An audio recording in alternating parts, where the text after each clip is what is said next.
Sports Channel America presents the Major Soccer League Game of the Week. Today's game is being brought to you by Budweiser, the king of beers with that distinctively clean, crisp, cold taste. Nothing beats a Bud. By Mars Milky Way Bar. Enjoy the smooth chocolate and caramel taste of the original smoothie. And by Adidas Equipment. Everything that is essential and nothing that is not. We're inside the Reunion Arena in Dallas, Texas for today's Major Soccer League matchup between the Cleveland Crunch, who are on top of the MSL's Eastern Division, and the Dallas Sidekicks, currently in last place in the West.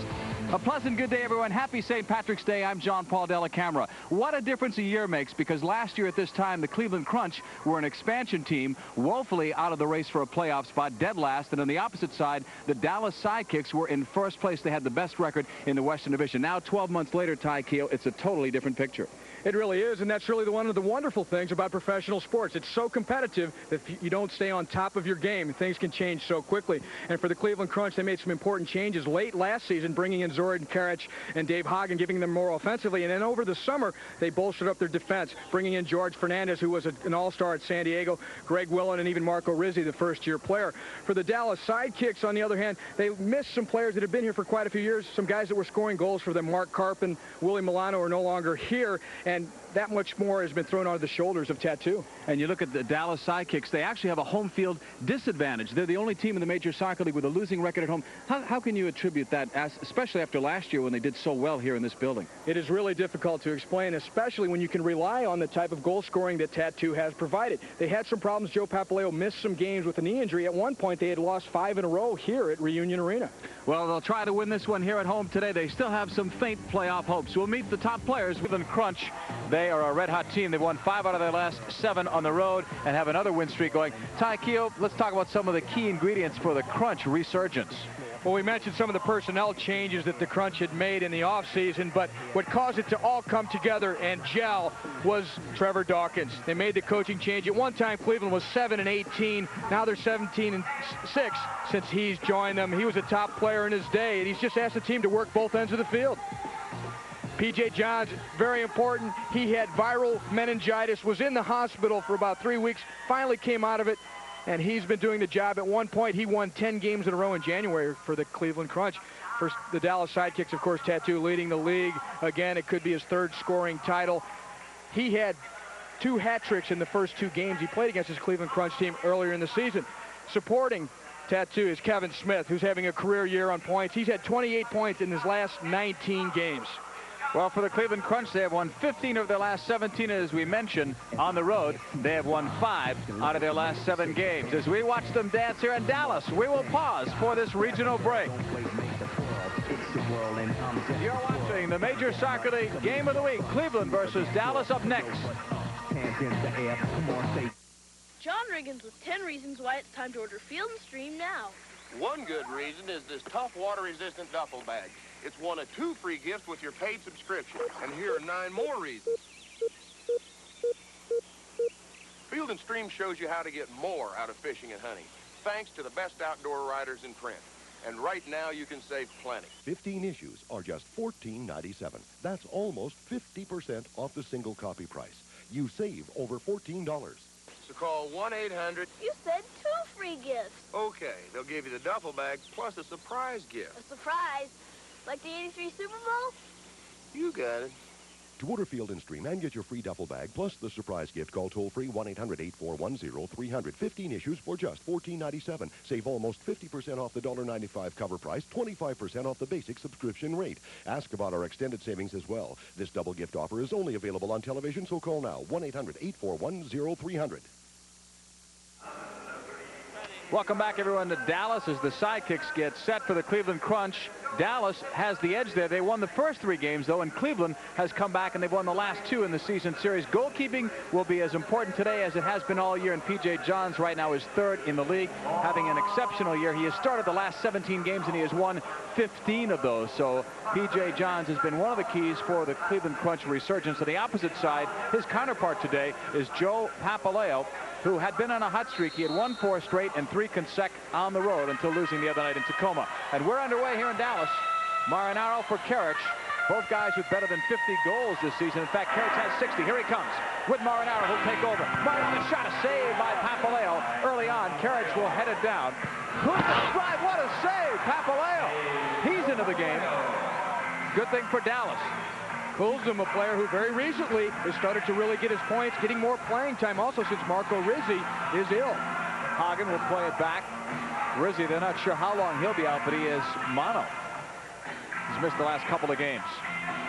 Scott broken up by Hagen. Now to Marinaro. This is as potent a unit as there is in the league. Hagen across for Karich. It's blocked, and Papaleo will come up with it. Well, when you talk about Hagen, Karich, and Marinaro, they're going to do one thing. They're going to attack.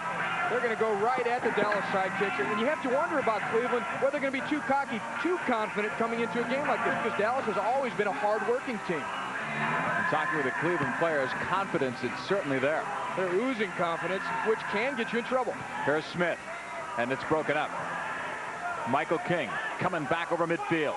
King, another strong attacker for the Crunch. He's broken up. Sidekicks getting it back with Roderick Scott in his second year from Akron. Right side to Uremovich. Now to Kevin Smith, having a career year, up for Tattoo. Top scorer in this league, and will feature Tattoo at halftime. Wes McLeod coming back. It looks like Cleveland is willing to gamble here, to risk something to get out in front with all that attacking power that they do have. Dolly now to Tattoo as Dolly breaks. The lead pass is too far. Kuzma came back a little bit late, but he got there. McLeod will keep it into the corner. Kevin Smith off the boards. It's broken up. Kuzma will just clear it out. Michael King after it. We've gone almost 2 minutes. It's scoreless here in Dallas. Tattoo goes down. Loose ball taken by Dolly. Picked up by Mike Sweeney. Dolly to the outside. Cutting into the corner. Off the boards. Open net. Nobody home. Beto coming after it. Settling it for the Sidekicks. Pushing it back now to Wes McLeod, the top shot blocker in the Major Soccer League. And with him on Dallas, Bernie James on Cleveland, you've got the top two this season in the Major Soccer League in block shots.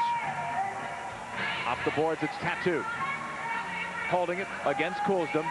James over there as well. Tattoo will never really be marked by one person. He'll always draw a crowd. Right side, it's Beto. In for Dolly. That's too deep. Sweeney is back there. And Andy Schmetzer will knock it back. Schmetzer had a couple of goals the other night against San Diego. He is having a career year as well. So many guys for Cleveland having career seasons. Same with Dallas with Smith and Tattoo. Well, he had 2 goals and 2 assists, and confidence is well founded for Cleveland because they dismantled San Diego Friday night, 11-6. Long one by Kuzma. That goes out of play. In fact, at one time they were up 10-2 in that game over San Diego.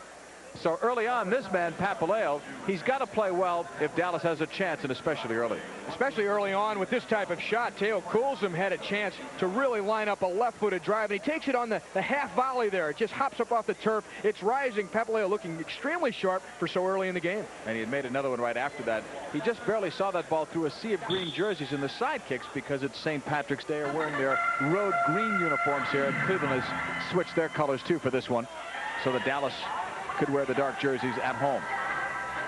Ball is played back to Papaleo. Now to Lawson. The only player that has played all 13 years in the Major Soccer League, and he has played in more games than anyone else. As we watch Dallas here try and build it out of the back, they've been emphasizing possession. They're not really going to be willing to run with this Cleveland Crunch team unless they have to, so they're going to try and pick their times to attack and play a little bit defensively. Snyder coming back, lays it off. Beto on that far side to make it Scott right across, and that's broken up. Here's Beto coming in, but he just got underneath it too much, and it goes over the head of P.J. Johns and out of play. Here's a symbol of some of the success Cleveland's been having. That last defensive play, which forced Beto to put that ball over the glass, is Zoran Karich, who's their leading scorer, who's been setting the league on fire really in terms of points, and Trevor Dawkins can take the credit for that. He's got a guy like Karich who normally would only focus on his attacking abilities and get points for himself, playing for the team at both ends of the floor. And there's a reason for that. He's benched Karich, he's benched Marinaro, he's got the message across. Doesn't matter how big the star is, they will sit if they're not playing well. And the type of personality that Dawkins has, I don't know if the players take it as a benching. They're going to realize that, yeah, I'm having a bad game, maybe I shouldn't be out there. They like playing for him, though. Here's Willem. Now to Marinaro. All the way across, George Fernandez. Holding it in the neutral zone, left foots it ahead, but Lawson breaks it up. 10:49 to go here in the first quarter, here in Dallas, and it is scoreless with Cleveland and Dallas. Pass Picked off by Lawson for Tattoo with a little space. But look how many Cleveland guys come back. 4 of them. Tattoo lays it off. Roderick Scott off the boards. He wanted Tattoo, and a good move by P.J. Johns, so Tattoo never got a foot on it. It wasn't far off. Roderick Scott, the #1 pick in the draft for Dallas 2 years ago. Great line changer, so I thought, but a whistle. Too great. I think they had too many men on the field. Too good of a line change. As we see a Tattoo trying to work his way through the Cleveland defense. He dishes it off to Scott. Scott tries to use the boards. Good positioning by George Fernandez also to really impede Tattoo from getting to that dangerous area near the near post.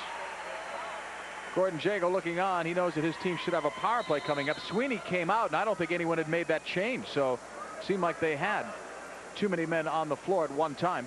Caught me by surprise. Yeah, I mean, he was flying out of there. He had nothing but space out in front of him. Incidentally, he was just named captain on Wednesday. A surprise because things were going well. But Trevor Dawkins told me before the game, even though things were going well, he felt that George Fernandez was not having as good an individual year, and he thought that maybe with George having to be team captain, it might have been taking away from him a little bit. You have Sweeney that's hot and very fiery, very emotional. So the 3 of them talked it over, and Mike Sweeney, as of Wednesday, is the team captain. Sweeney's ready for it. He's that type of player that can spark a team, and he's got the leadership qualities. And if George Fernandez maybe felt a little bit too much weight, a little too much expectations, it's probably a good move, although it is very late. Bernie James with it. This team is 15-2 since Sweeney has come back into the lineup, and we're not saying that it's all because of that. Obviously, when Hoskeby came back, he was one of their best players. P.J. Johns, you just spread it around. But Sweeney was a factor. Make no mistake about it. Here's King looking for Fernandez, and it's too far. Watch Fernandez here. He's in a 3-way tie with shorthanded goals with 2 this season. Here's Dallas in the power play, and the power play has not been a good one this year for Dallas. Beto. Right back to Kevin Smith. 117 on the man advantage. Beto looking for Tattoo. In the corner, he looks for Ferretti, who leads his team in power play goals. Ferretti does, but Johns cuts it off. Cleveland even gambling a little bit here. If you notice, they set their pressure up at the halfway line, which leaves a little more space for a ball to be laid in behind them onto a run like Tattoo's there. So it's a gamble, but they're going to try and keep them as far away from their goal as they can. Tattoo has it knocked away by Karich. 2 superstars working hard. Here comes Tattoo the other way into the corner for Beto. Right across, it was deflected away. It looked like Karich got a nudge. Snyder now to Kevin Smith. 25 goals. It's a career high. His previous best was 18. Michael King comes on for Karich. He'll be chasing that ball up top as Beto gives it to the corner. Ferretti pokes it across. Snyder misplayed it. Looked like Ferretti had given him a decent ball. Here's Kevin Smith. Off the post. He just missed. Johns may have gotten a hand on it. Tattoo right back for Snyder. The shot is deflected wide with Johns down. Beto. Now to Snyder. Now the Sidekicks putting on some heat. The Crunch are looking for 11 in a row here. Right side Ferretti. All the way across. And Snyder looked at an empty net and put it up top. You're right. They've killed 10 straight man advantage situations. They've not given up a goal since February 8th when Borja scored for Wichita. P.J. Johns earning his money here on this penalty killing situation. Here's Kevin Smith. Look at P.J. go full stretch, and he does tip it with the fingertips to push that one wide. That's top-class save. And here's Troy Snyder from the left side. That one's deflected out by Bernie James into the corner, but Johns still has to react, still has to get in position for it, and he's so focused. And this guy has really done the brunt of the goalkeeping work all year, and especially since they've turned it around. 9 seconds left in the penalty to Cleveland for an illegal substitution or too many men on the floor. Greg Willen playing it upfield. Karich on the double team. Here's Wes McCobb getting it. Great job to reverse it for Dolly. It was slightly behind him. Dolly into the corner. Penalty is over. Both teams are at even strength here. And a whistle as Beto has sent somebody down, and it'll cost him as he slammed Coulson. You could hear it. I don't know if it was as bad as it sounded, but it sounded pretty bad.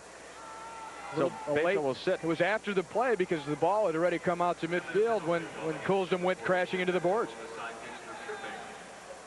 See if we have a look at it. There's Coulson on the ball. Beto coming up from behind him. Coulson makes the play, and Beto comes through and takes part of his one leg and sends him in the direction of the board. So Beto just there a step late. You'll see here he misses the ball, but he doesn't hold up at all. He could have held up somewhat at least. He followed through, and that's what Gino DiPolito nailed him for. Missed the ball, but he didn't miss Coulson. So it's a power play for the league's best power play unit. And actually, they do better. The numbers show that they're better on the road than they are at home. A little bit less pressure, perhaps. Some of it's just luck. Here comes Karich. 47%. That's as close to 50 as you're going to get, meaning 1 out of every 2 power plays they're scoring. Coulson is broken up. Now it's Pikuzinski. Dallas is 7th in the league in penalty killing out of 8 teams. Here's Snyder to Kevin Smith. Smith tried to put it ahead. It was well done on the block by Andy Schmetzer. Andy Schmetzer going forward. He's got Pikuzinski left, Karich right. He'll give it to Marinaro. Hector shot save. Papaleo had the angle cut down. Loose and Marinaro scores. I heard a whistle. Gino DiPolito has no goal. Yep. I didn't hear the whistle, and neither did Marinaro, apparently. Just as he shot, the whistle went off, but Marinaro, what a marksman he is. That one won't count, but he had 2 shots at it there. Both of them good shots. We're going to have another look. There's Marinaro with the first one. Papaleo makes a save, and they're calling a handball right there against Marinaro as it played up. Now he puts it in, but the whistle had already blown. Right. Karich right side. Marinaro shooting it. Oh, that one had eyes on it. He wanted that one badly, but Papaleo is there again. Here's Marinaro. Broken up by Wes McLeod, who will send it down. Marinaro, you can see, has a lethal right-footed shot, but one of the things people don't notice is how well he prepares the ball for his shot. The last shot was a first-timer. The first shot in that replay sequence we saw, that ball was played to him by Schmetzer, and he lays it out there so nicely for himself on the receive that he can hit it in full stride, and it's a very important skill for a goal scorer to have. Coulson will give it up now to Karich. Marinaro has scored over 40 goals. 4 straight years. Schmetzer missed. Rebound. Pikuzinski missed. Rebound still. Marinaro can't put it through. And Papaleo's there. And Marinaro claiming that Papaleo played the ball with his hands outside the box. Long pass. Karich just missing it. Mike Powers takes it to the corner. Powers. No one to help out. Blocked by Coulson. It's a dead giveaway that Karich held him because Karich put his arms up in the air. Here's Andy Schmetzer. You ever notice that? Whenever the guys say, "I didn't do anything," you know he did. Something coming from the bench of the Dallas Sidekicks. The blue card came out from Marty Temple, who just arrived here, by the way. His flight got canceled from St. Louis, and Kevin Terry was going to be the official on the floor. But Marty is on time and ready to work. Ready to. Well, Dallas, I think, Dallas, the bench, was complaining about the same thing that I saw. Karich holding Mike Powers along the boards there.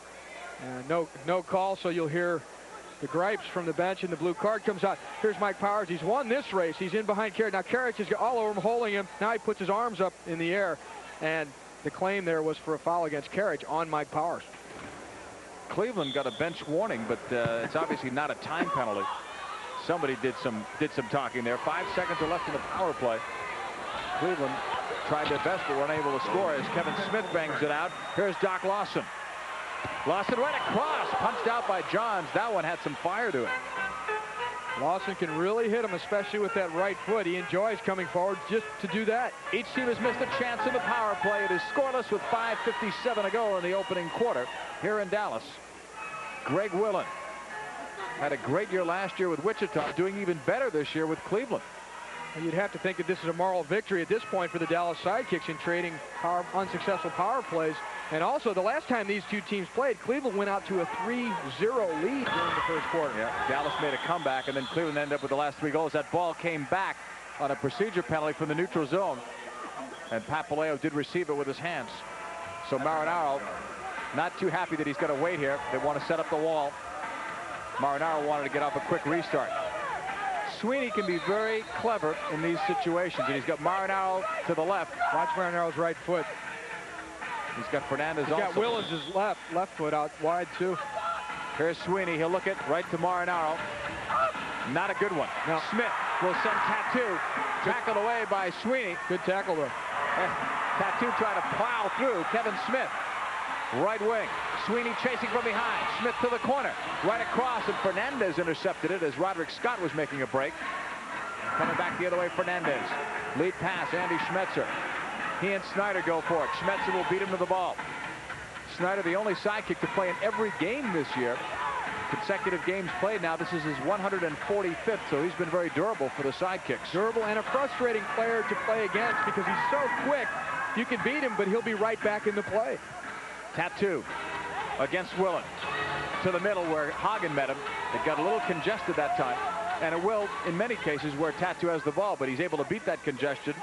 How else do you explain 68 goals?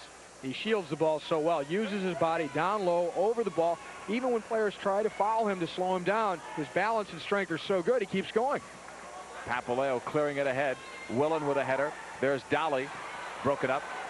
Andy Schmetzer turning it right back for Hagen. Hagen's going to be the most improved player on this team since Dawkins took over. Left side, Michael King behind the defense. No angle yet. King, great move, and he shot it wide.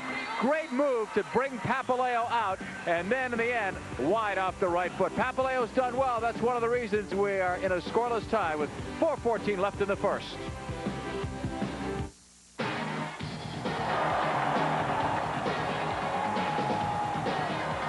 Love those humps down there.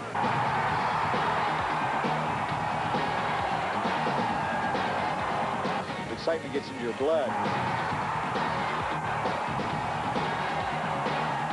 I think it's great. The Major Soccer League, where it roars indoors.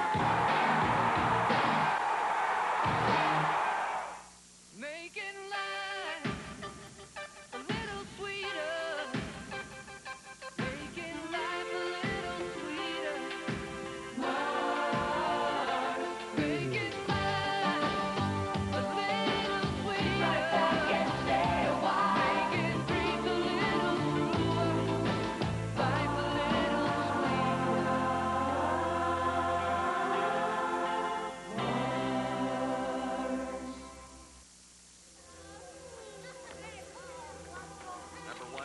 Sport isn't greed. Sport isn't arrogance. Sport isn't big business. Sport isn't gimmicks. Sport isn't life and death. It's time to get back to what is essential. We are back in time to remind you that this copyrighted telecast is presented by the authority of the Major Soccer League and Soccer USA partners and is intended solely for the private, non-commercial use of our audience. Any publication, reproduction, retransmission, and or other use of the pictures, descriptions, and accounts of this game without the express written consent of the Major Soccer League and Soccer USA partners is prohibited. With Ty Keogh, I'm John Paul Della Camera. Scoreless here with 4:08 to go in the first quarter on St. Patrick's Day. A lot of the fans were told to wear green today, and they've done just that. Green is normally the Sidekicks colors anyway, but people don't usually dress up in green here, except for today. Here's Hagen coming back to Karich. Now it's Marinaro lifting it long for Hagen. Hagen double teamed, and now Beto comes in there. Beto and Hagen, no give there on the ball. Coming back, it's Woodbury. He too having a career year for the Sidekicks, getting more playing time. Tough tackle by Hagen. Penalty, says Gino DiPolito. And if you're going to do that, don't do it in front of the referee. Well, here's an example of getting your money's worth. If Hagen wants to go to the penalty box, he certainly got Woodbury. He comes in late, hard, with both legs, takes the ball, Woodbury, and everything else. The only thing you can say about Hagen is he didn't come in high. At least he came in low. There's really not much chance of injuring Woodbury there, but I think he tried to make his point with Terry Woodbury anyway. Okay, this is a guy, we talked about him being the most improved player. He's scored points in 17 of his last 19 games. Came back, scored 3 goals against Wichita, 1 against San Diego, and he's had assists in 17 of his last 22 games. And the reason is he's taking more players on. Trevor Dawkins said he was getting too passive. He was just content to be a playmaker. He wasn't passive there. If you're going to take a penalty, that's the way to take it. Here is Beto. Power play on. Second power play opportunity for the Sidekicks. Cleveland has killed 11 in a row. James running right over Beto. Railroading him. Speaking of killing, Smith will put it in play. Michael King out there trying to defend. The steamroller effect there. Beto right back to Kevin Smith. King chasing. So is Fernandez. Putting the heat on Troy Snyder. He's forced to go back to Papaleo. Now it's Snyder again, all the way across. It's Kevin Smith. 3:05 to go. First quarter scoreless. 1:34 left in the power play. Dallas with the man advantage. Beto to Tattoo. Taken right off by Willen, and P.J. Johns is right there. Bruno Ferretti, who's hiding down in that left corner wearing number 80. He's the leading power play goal scorer for the Dallas Sidekicks, so you got to watch him. And one of the reasons he is, he's playing just at the opposite post from where Tattoo is. So if Tattoo fakes a shot, he can always slide it over to Ferretti, who is really a power play specialist for this team. He doesn't see much time otherwise. Ferretti's got 13 goals this season, 5 in the power play. Marinaro bumped by Snyder, gives one right back, and he gets called in the retaliation. There's Marinaro trying to hold off Snyder and then giving him the shove, as Snyder just was quick enough to beat him to the ball. Back on live action, Beto finds Ferretti. Right back outside. Here's Tattoo holding it. There's the two men on the double team to Snyder right across the front. He scores! Dallas leads 1-0. Well executed. And the guy we were talking about, Ferretti, in the right place at the right time. You see how Dallas sets up their power play. They had worked it in the corner. Now it comes out from Ferretti to Tattoo. And Tattoo has a few good options, but he just does the simple thing, which many times is the best thing. And Snyder then finds Ferretti back at the opposite post. And it's a diversion play.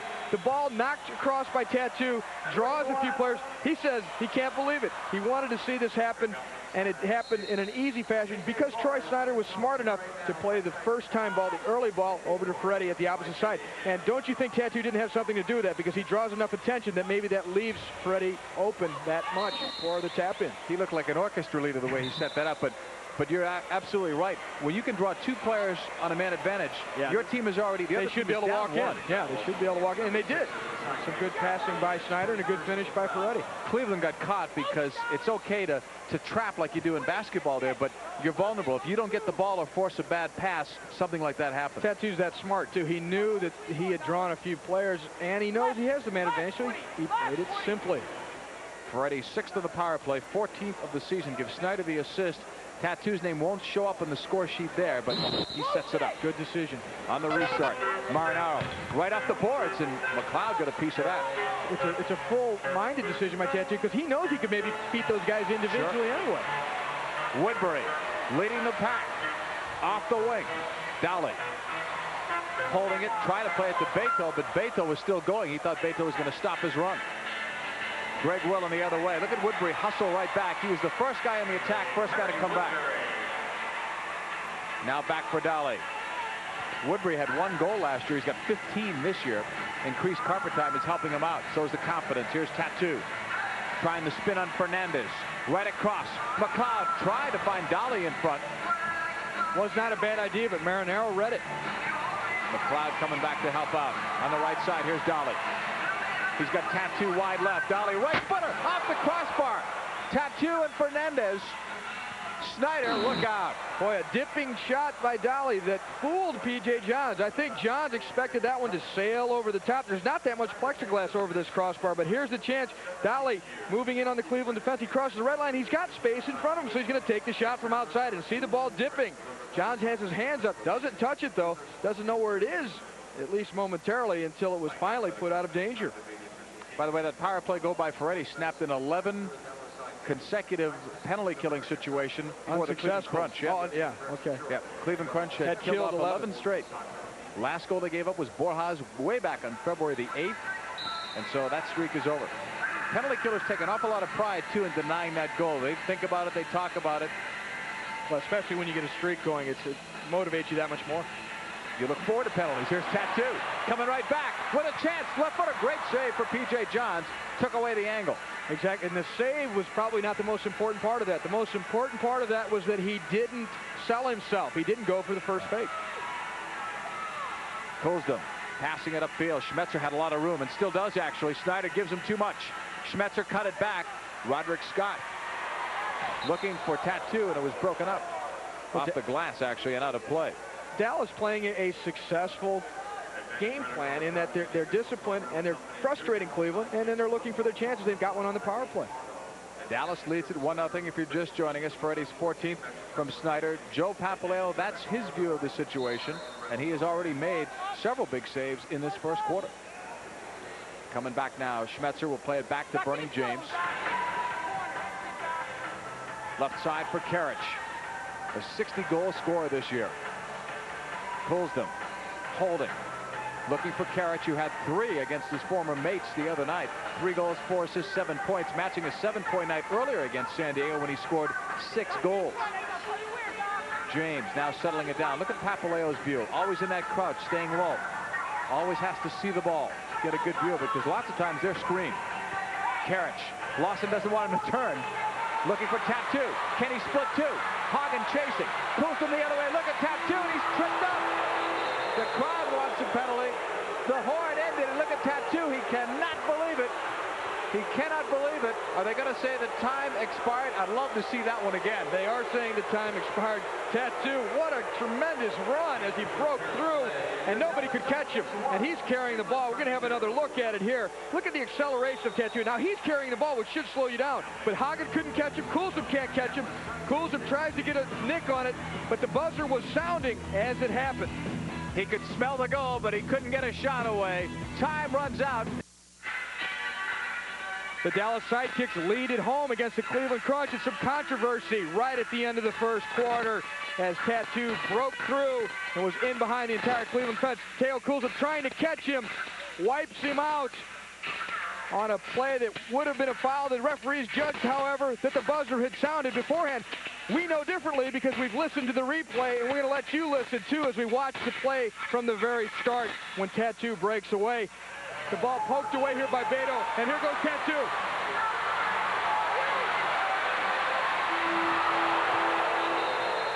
And there you go. The buzzer, the horn sounded after the foul, in which case it would have been a shootout attempt for Tattoo to perhaps make a 2-goal lead for his Dallas Sidekicks. Instead, they said that the foul came after the buzzer, and there's no call then.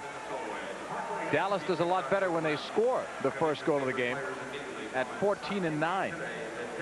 But they haven't done that very much. St. Patrick's Day here in Dallas. All over. We might even do an all-Irish team for you a little bit later on if time permits. An all-Irish team of previous Major Soccer League, previous and current Major Soccer League stars. You know Brian Quinn's got to be on it. Here's Bernie James sending it long. Coming back now, it's Roderick Scott. Just seconds into the second quarter of play. Here's Michael King, and he'll tie it up on the turnaround. Michael King has tied it at 1. The former Dallas Sidekick brings his team right back in. It almost looked too easy, and it really surprised me that the Dallas Sidekick, as well as they played in the first quarter, gave Cleveland this much space to operate in. You see Troy Snyder getting the ball off the boards, and it's good pressure by Sweeney, and it's really a back pass by Snyder that was intercepted by Michael King. There's King on the turn, which is very difficult to do, to get your body entirely around the ball and still get the ball on goal. He didn't strike it that well, but it's the fact that he does turn that throws off Papaleo. Well, how would you like to be Dallas? They should have had, it seems like a shootout and perhaps a 2-0 lead, and now you give up a goal 21 seconds into the quarter. You're already upset from what didn't happen before, and now it's even worse. Game's completely different than it would have been. I watched that replay before when we were away on commercial break, and it was hard for me to hear the horn, but I could hear it clearly on that one. It came most definitely after the foul. Here's Roderick Scott chasing it down. Michael King chasing him. Scott, I didn't think he saw him or felt him, but he must have. Right side looking for Tattoo. He and James collide. Now it's Michael Sweeney. Right back for Bernie James. Now to Coulsdon. Well, this is what's been happening for the Cleveland Crunch. A little lucky break here or there. A call that maybe is in their favor, and they're able to seize that opportunity. Now it's a game that's even, and they can start cranking up their offense again. See the big bandage on Kevin Smith's hand. He's got a dislocated left thumb, and he's really got that one protected. That's a lot of tape. Here is Coulsdon. That's a painful injury, the ligaments in your thumb. You're surprised how many times that comes into play just doing everyday things. Papaleo will give it up. Powers slowing things down. Since Gordon Jago has taken over, they've really settled on a 10-man unit, 2 units of 5, and guys like Pedro De Brito and Eloy Salgado have been the odd men out. Powers will knock it away. It's still loose, though, in the box, and it's given right back to Papaleo. Papaleo has played with Pittsburgh, also Tacoma, and now 4 years with Dallas. Coming back the other way, here's Woodbury to McLeod. Smith looking for Dolly. Dolly being pressured along the near boards. Fernandez is right on him. Here's Dolly. Great move to the outside. Looking, still with it. Puts it on the right foot. Played it in front off the deflection. Woodbury was looking to set things up. Right side, Kevin Smith shot. Blocked by Greg Willen. Sweeney able to keep it alive there. Up for Karich. Karich has not been a factor yet, but watch out. 60 goals already this year, and so explosive. He and Marinaro, 6 hat tricks each. Knocked away. Woodbury will give it up to Dowling. And Dowling's a tricky dribbler, as we just saw. He doesn't appear to be a powerful guy or even that fast, but he's deceptive. Dali's problem is this year, 4 different times he's missed games because of injuries. Groins and hamstring problems and an ankle once, too. Here's Dali. He can hurt you, though, because around the goal, he's very skillful. Holding it, waits for McLeod to join him. Wes McLeod off the boards, and John's got that on almost the foot of Terry Woodbury. Tied at 1 with 12:10 to go in the second quarter of play. John's pass, too long, lost in there, but it gets free. Michael King behind the defense, and he sends it in wide. Hagen chasing it. Right back to Fernandez. Former San Diego Soccer, now Marinaro. Right back, Michael King breaking in, score! Great pass from Marinaro, and Michael King finished it off on the left footer. Textbook, beautiful play. The way it was orchestrated by the Cleveland Crunch. So much confidence in knowing where their teammates are going to be, because it's all set up here when Fernandez plays it in to Michael King, and he's smarter to know that Marinaro's in behind him. He lets it run, which always fools defenders, and it allows King then to sprint into the open space for the return pass, which was delivered very well by Marinaro. And look at the finish. Again, not a powerful shot, but placed well enough and timed well enough to beat the goalkeeper, Joe Papaleo. So in a 3-minute span, Michael King has scored 2 goals, and coming into this game, he had scored 19 goals in his last 21 games, getting a lot more playing time since Kai Hoskevy was injured, and before that, he was an unhappy camper because he wasn't getting much carpet time, and he was their leading scorer last year. Had a great season. And with that play where you leave the ball will always catch defenses leaning because they have to follow their man. Look at Hagen and the space he's gotten. Broken up by Beto, and Karich almost swooped in on that rebound. That confidence factor starting to kick in now with Cleveland, and Dallas seems like they're giving them maybe a little too much respect and pulling back. Well, they're bound to use their confidence because things have gone their way. Hagen coming in. An off-balance shot, and it almost beat Papaleo. They were teammates in Pittsburgh. Here's Kulsdom looking for Hagen, and that's wide. Tattoo trying to settle it right back to Papaleo. A little bit dangerous, but he got it. But we had talked about how the game changed with the controversial call at the end of the first quarter. Cleveland feels good about that. Things are going their way. Now they're able to score goals. Fernandez right across to Sweeney. Sweeney brings it back in over the line. Sweeney looks for his own pass off the boards. Almost got to it. Here's Marinaro. 10:48 left in the second. It's 2-1. Cleveland on top. Karich giving it to Sweeney to Marinaro. The shot stopped. Short side rebound. Sweeney put it up. He thinks it was deflected. And it's going to stay that way. Last night, neither of these two teams played. They did play Friday night, but around the Major Soccer League, San Diego in Baltimore beats Baltimore. 17 goals scored in that one. Kansas City rebounds to beat Wichita after losing 7-1 in St. Louis. And then Tacoma beat St. Louis last night in Tacoma 4-2.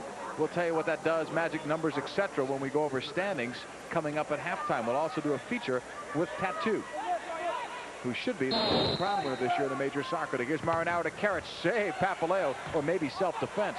What an explosive shot by Karich. Between him and Marinaro, both of them quick releases and always on target. They'd give radar guns a challenge. Kulsdom fouled by Tattoo. You think that's a retaliation from the shootout from before? Kulsdom wants to call, and he might be right, but Tattoo's so frustrated you almost don't blame him. There's a shove on Karich by Tattoo. Now Tattoo's going after Kulsdom with the bump. Kulsdom makes it look worse than it really was, but Tattoo there throwing his weight around because he feels he's been wronged. Sweeney to Karich. Snyder giving it across. Kulsdom lifting it the other way. Here's Tattoo. Karich gave him a pushback. Now we're even, he says. Yeah, where's the tally sheet? Right across. What a dangerous play that was in Kulsdom. Could have had a goal. Kulsdom has confidence, especially with the left foot. And strike from well outside. And for a guy that hasn't played much except this year in the power play, he's coming to life playing for Marco Rizzi. Had a good game against Wichita and another one against San Diego Friday night. Here's Sweeney. Blocked by Tattoo, but Kevin Smith not close enough to help out. Lead pass for Willen. Look how quickly the counterattack starts. Willen blocked by Mike Powers. We may have a counter the other way. Powers looking ahead for Tattoo. Bernie James on him. Tattoo trying to poke it forward. Sweeney with a block. Cleveland comes back. It's coast to coast. Coming back, Karich. The clock time has been frozen here in Dallas at 10:41. They're trying to make St. Patty's Day last a little longer here. Probably for the concessionaires. Here's Marinaro. Right side to Bernie James. Right across. Karich not expecting it. He may have been screened on that. The scoreboard clock has not moved now for at least 30 seconds. Tattoo coming back. Giving it up to McLeod. Now for Dolly. Some good physical play along the boards. We saw before Sweeney trying to come in and nail Tattoo. Tattoo's just so strong, he was able to just bounce off and keep going. Karich will play it. Now it's Dolly. This is a long time for They're going to have to take some of that time off. The third official hopefully is aware of it. He sees it. He's got it ready to blow the whistle. He just blew the whistle. He just caught it. This will be interesting. I'm guessing it's at least a minute from the time that we saw it. Very close anyway. Yeah. To 1 minute with 10:41 to go.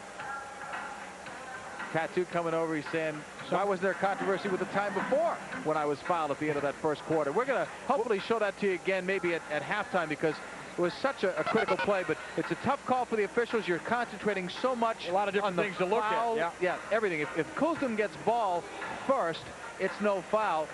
Maybe they're not looking at the clock, and hopefully they can hear the horn, but it's tough. What if Tattoo would have gotten dragged down again when the clock wasn't running? Would it count?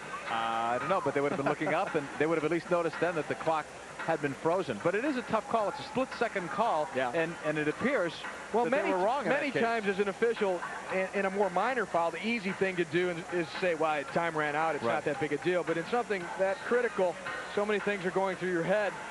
That's maybe not the best way out of it. And if you're not sure, that sometimes it's just an escape valve. Well, now they're not sure on how much time is left, and it's pretty tough. Somebody else had to see it. Someone else had to see it, and if they can confirm that, they'll probably just make a pretty good estimate, but I'd say it was about 1 minute. 2-1 Cleveland leading over Dallas. We're in the stretch drive of the Major Soccer League regular season. The playoffs still to come, and you still have time to get some more information on the Major Soccer League by sending $15 to that address, 4500 College Boulevard, Suite 308, Overland Park, Kansas, 66211. All of the records of previous players that have been in the Major Soccer League are in there. Playoff records, everything. Ty Keogh's even in that book, I think. You might be able to find records. Look under K. Coming up this week, Friday, Tacoma versus Cleveland in Cleveland. Cleveland has won 11 straight at home. St. Louis renewing their rivalry, the Storm have, just like the Steamers used to have with Kansas City. That is on Friday as well. So is Baltimore versus Wichita, and then Dallas versus San Diego. And we'll show you how these games may affect the standings when we get to halftime. Right now, they're still talking things over to see how much time should be put back on the clock. And again, our best guess is 1 minute. We'll continue with our schedule. Saturday, San Diego and Dallas again. It's a home and home. Sunday, St. Louis, Baltimore, Wichita, Cleveland on Sunday. That's going to be our next Major Soccer League game of the week, and then Tacoma against Kansas City. Special games on Monday and Tuesday of this week. We've got a U.S. indoor select team made up of several players currently in the Major Soccer League going up against the St. Louis Storm. That's on Monday in St. Louis, and then the U.S. indoor select team against Kai's All-Stars in Cleveland. Now, we're trying to lobby to get Ty Keogh in that game. I mean, if Kai Hoskeby's watching this game, can we get you in? Yeah, I think so. What that size uniform? It is Kai's testimonial game, and it's a fitting tribute to a guy who's been an important athlete on the Cleveland sports scene for many years. And we'll be in Cleveland on Sunday. That's our next TV game. Roy Turner will lead the Wichita Wings, featuring Chico Borja and Dale Irvine, against the Cleveland Crunch, who have really turned things around in Richfield, Ohio. They've won 11 straight in that building, 15 of their last 17. What I'm having a tough time figuring out is what's taking so long to figure out how much time is left. If no one knows, guys, take a good guess is all I could say. How are you going to figure it out? Nobody knows. Just play it from here. Yeah. If nobody knows, it's inconsequential. We missed 1 minute of a game in the second quarter. It has no meaning. They're killing the game right now. The players are now trying to knock the ball around just to stay loose and stay warm, and they're still asleep at the wheel. Well, if that clock is broken, they may not even be able to get it to start up. Huh? Yeah, remember a game maybe it wasn't you that worked the game with me, but we had a game one time about 4 years ago. The scoreboard clock in Wichita had fallen down before the game, so we didn't have a clock, and we had with a lot of help from our TV people in the truck to keep time of it. So we'd have to do that if that clock has malfunctioned. If they can't get it to start, maybe that's the problem. I apologize if that's the problem, but if they're still trying to figure out how much time is left, sorry, it's taken too long to figure that out. So if it is a malfunction, we'll have another way to deal with it. Call the Smithsonian to get the atomic chronometer there. What? 2-1 Cleveland, or Michael King leading it.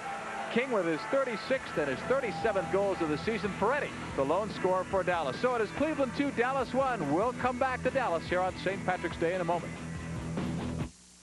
Making life a little sweeter. Making life a little sweeter. Mars. Making life a little sweeter. Making dreams a little truer.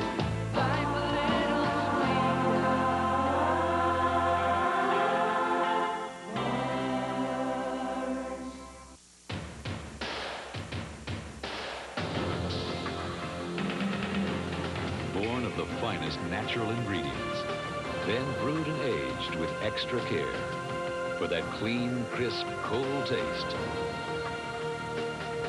The taste only Budweiser can deliver. Nothing beats a Budweiser. The king of beers. Nothing beats a Bud. Welcome back, everyone, to Dallas with Ty Keogh. I'm John Paul Della Camera. It's a 2-1 lead here for Cleveland. Michael King with both of those goals, and apparently there is a clock malfunction. It's still frozen at 10:41. We'll do our best to keep time here for you. On the right side, Juremovic. Looking, broken up. There's Fernandez. Off for Andy Schmetzer. Putting it in a space back for Fernandez. He finds Michael King. And then back for Fernandez. Cleveland so strong in their passing game. That's one of the areas their overall game is picked up naturally, but they're passing. Short passes, crisp passes. Not fancy. They get it done. Well, they have someone that's moving well off the ball usually that gives the player on the ball some options. Here's Juremovic. Missed the last 2 years and has come back and has been a starter for Dallas. Was on their championship team. Was on a championship team earlier in his career with the New York Arrows. Here's Greg Willen. Chased back to his own end, giving it up to P.J. Johns. Fernandez. Right back to Greg Willen.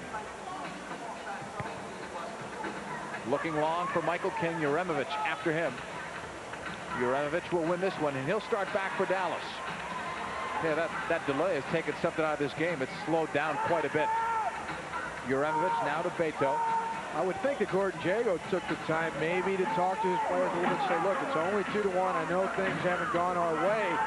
And Cleveland Crunch could have done a lot worse, really, with the amount of attacking power that they do have. So Dallas still very much in this game. Woodbury broken up. He still fights. So does Willen, who wins that battle. Coming back, though, it's Troy Snyder. Snyder holding it. Now starting back. Left side, it is Woodbury. Takes a bump from Willen. Hagen in there. Woodbury won the ball. Nice job.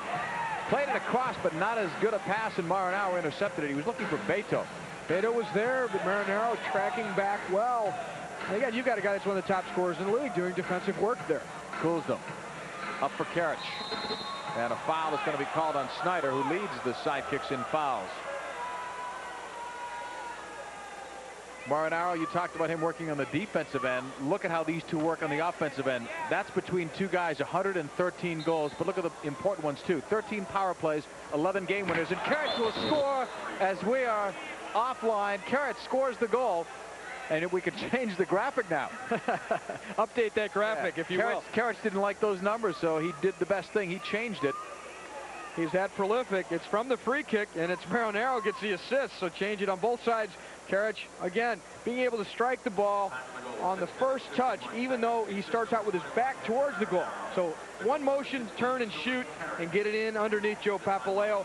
It's that type of deception and be able to get a shot off as you're turning that helps you beat the goalkeeper. Well, in less than 7 minutes, Cleveland has taken a 1-0 deficit, and they lead 3-1. They're an explosive team. On the left side, it's Kevin Smith. Taken down in the corner. Hagen very close to his second penalty. And the scoreboard clock now is apparently fixed. It shows 8:02 remaining.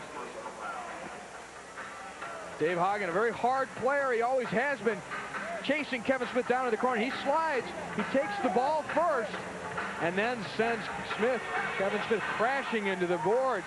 So Hagen hoping that it's not even a foul because he took the ball first, but when you're close to the boards, it's going to be. Tattoo right across. It was deflected. Snyder chasing it down. Cleveland leading at 3-1 with 7:57 to go in the second quarter. Sending it in long. Johns has to backpedal. Tattoo looking for Downey the header, but it's right at P.J. Johns. What a great job Tattoo did just to set that up. What an outstanding, really, example of Tattoo's all-around skill to just be able to lift the ball into space like that. Lead pass, Coulsdom, and they score. That's incredible to go right back the other end. And Marinaro working with Coulsdom, and they had another player with him as well. And Cleveland right now is dominating. They're just taking charge. That's the nature of this game. End to end, you miss at one end, and all of a sudden, you're digging one out of your own goal. We'll come back, and we'll show you the last two Cleveland goals, but Coulsdom gets the last one, and all of a sudden, Cleveland has taken a big 4-1 lead.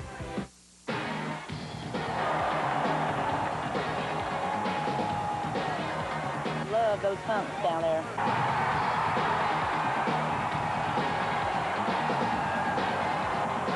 excitement gets into your blood. I think it's great. The Major Soccer League, where it roars indoors.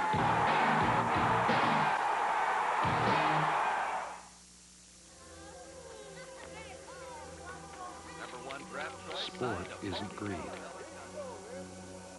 Sport isn't arrogance. Sport isn't big business. Sport isn't gimmicks. Sport isn't life and death. It's time to get back to what is essential. Dallas is falling behind by 3 goals now, and it's because of the potent offense that the Cleveland Crunch have been able to demonstrate. And Marinaro here setting up Carriage beautifully off the free kick. Carriage taking it on one hop on the turn and stuffing it in the short side. Just good combination play. They're always looking for each other. Tremendous combination. What a tandem in terms of offense. And then just after Marinaro, beautiful pass in behind the Dallas defense. All Coulsdom has to do, in a tremendous run by Coulsdom, has to tip it, and he broke in behind everybody, and Marinaro was able to deliver the ball to him. Papaleo's got to be wondering what's happening to the support back there. Cleveland making room, creating chances, and then finishing. Coulsdom lifting it long, deflects it, stays in play. Michael King chasing it down. He had the first 2 goals for Cleveland to give them a jump start in the 2-1 lead. Here's Tattoo coming back, shot deflected partially, and P.J. Johns will cover it up. But even with the deflection, that shot still very dangerous. That quick release by Tattoo, most players would not have been able to even get that shot off. Coming back, Andy Schmetzer looking for Michael King. 1 shy of a hat trick. King right across. He had Sweeney, but Smith was right there on the run back. Sweeney battling again, doesn't come up with it, but he won't quit even though that pass was behind him. Kevin Smith leads Powers. Looking how far Johns is out. He blocked it. They're saying he got it with his chest. Yeah, I thought he did. And Marty Temple was right there, maybe 10 feet away. Coming back, Kevin Smith. He had Tattoo open, too, on the other side. Smith knocks it ahead for Tattoo. Fernandez wanting to take him to the boards and not give him that middle. Tattoo a little bit upset at the treatment along the boards, but I think he's still frustrated a bit at what happened earlier in this game. P.J. Johns venturing very far from his goal, out past the red line, taking it off of his collarbone, it looked like, and Mike Powers looking for a call for a handball outside the box. Marty Temple right on top of it. He made no effort to play that ball off his hand, right off the chest. Trying to keep his hands down low, yeah. Yes. Smith in for Tattoo, and he almost screened P.J. Johns on that one. Johns will roll it now to Fernandez. George Fernandez looking for Carriage. Now to Mike Sweeney. Mike Sweeney on the left foot. Now to Carriage, and then right back to Fernandez. The confidence to keep possession, to be deliberate in your attack and then explode. That's what we're seeing from Cleveland. And much of it is set up by the strong runs off the ball by Carriage, making space for himself to get into the open position. Michael King does the same thing. Coulsdom did an unbelievable job of it on his last goal. He just broke in behind the defense. Beto holding it, less than 6 minutes to go in the first half. Dallas had the 1-0 lead. They trailed 4-1 here at home. Beto left side, off the boards, loose ball. Tattoo goes down in a crowd. Coming back, the Crunch. They leave it for Carriage. Right into space again for Schmetzer. Always another option. Left side to Willen. This is a team playing in sync right now. Here's Bernie James. They had a 10-day layoff, but they continued to work hard, practiced hard with intensity, came back, beat Wichita 10-2, and then San Diego the other night 11-6.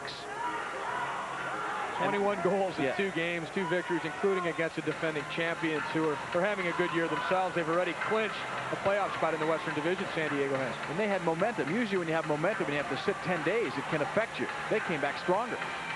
Here's Tattoo against Bernie James. Waits for Lawson to join him on the attack. Look at how everything shifts towards Tattoo. We got 2 there with him. Tattoo now against Bernie James. Holding it a right footer, save by Johns. That's everybody doing their job. James doing what he can, Johns doing what he can, Tattoo, and that time Cleveland just beats them. Well, Tattoo did about all that he could as he's faced with 2-3 defenders out in front of him. We'll have another look at it. And James doesn't want to get too close to him because what you're going to do is get beat perhaps on the move. And what Tattoo does then is, well, I'm going to take the topo shot, hopefully beat P.J. Johns on the screen. And he used James perfectly as a screen by putting the ball through James's legs. James puts that one out of play. It will be Dallas ball. Hector Marinaro went a couple of games without scoring, which is unusual for Marinaro, who was the Major Soccer League's Offensive Player of the Month for February. But then he came back and scored against the San Diego Sockers the other night. Marinaro had a goal and a couple of assists for 3 points, and he's had 3 big assists in this one on the last 3 Cleveland goals.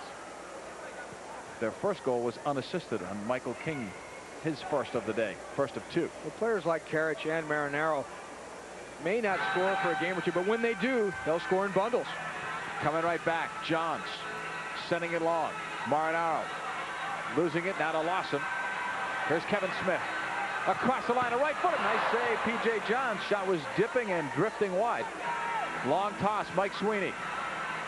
Sweeney right across off the boards. Marinaro save. Papaleo pulls them. A crazy bounce, but right onto a Cleveland foot, as we've been seeing today.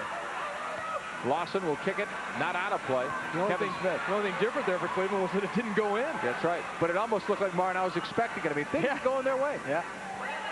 Michael King chased back by Wes McLeod. Back to P.J. Johns. 3:40 to go, second quarter. Well, watching P.J. Johns play today as he has, he's not the greatest player with his feet, but I think being one of the taller goalkeepers in the league, the bigger goals have affected him less. Coming back, Lawson on the intercept. Because he's got that range. We've seen him tip those balls that were very far in the corner. He still managed to get the fingertips to him.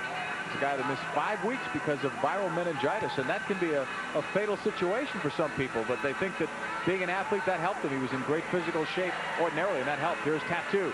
Took a couple of pushes, still drives in, and he's broken up.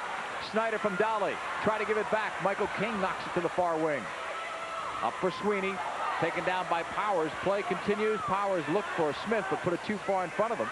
Otherwise, he had Tattoo with him, and this one lands on the Crunch bench. Dallas unable to do what Cleveland has been able to do. String those good passes together, get some motion going, and work it up the field. Dallas has not really done that. They've made the long pass and maybe had a chance with Tattoo, but that's been it. Cleveland, everybody's touching the ball, and it's great motion on Dallas just a bit more predictable. They have to go to Tattoo more often. Cleveland having many more options, and what they do so well is they play it in, and then it gets played back out, and then they'll switch the ball to the other side. Right side, Smith, right back. Mike Powers now to Troy Snyder. 2:45 left in the first half. Dolly broken up by Andy Schmetzer. Right side, Schmetzer will give it back now. Karich with a touch. That's some pretty stuff. Schmetzer, a lot of one-touch passes. Somebody always there. Hagen, look at this. As you speak, here's Greg Willen right across again. 2 players on a chance at that. Sidekicks looking to clear it out. Snyder to Dolly. Now to Kevin Smith with help from Tattoo. Tattoo turning it back at midfield, left side for Dolly, and then Tattoo sprints past Millen. Dolly can't deliver it. Now does the Powers. Back for Tattoo. Knocking it right back. Powers has to tee it up instead of Kevin Smith. Blocked once. Smith again holding it. Tattoo shot right at P.J. Johns. Great passing, though, that time by Dallas. That's the best attacking sequence that we've seen from the Sidekicks. Here's another attack. Karich, but Papaleo stands right there. Cools them. Is he playing with confidence? He's intercepted, though, that time by Kevin Smith. And now it's Karich. Dallas again. At one point, I was going to criticize Mike Powers for not shooting, for maybe playing the ball into Tattoo. Of course, you got to use Tattoo whenever you can, but it didn't give him a ball in a good spot. But Tattoo's so good, got it back out to Powers, kept the attack alive. Smith nearly there too, and then Tattoo shot, unluckily for him, straight on to P.J. Johns. Coulson was looking and now finding Michael King. Now to Hagen. Hagen up for Andy Schmetzer. Coulson, and we've got a foul, and in fact, 2 minutes, a penalty. Andy Schmetzer was hit.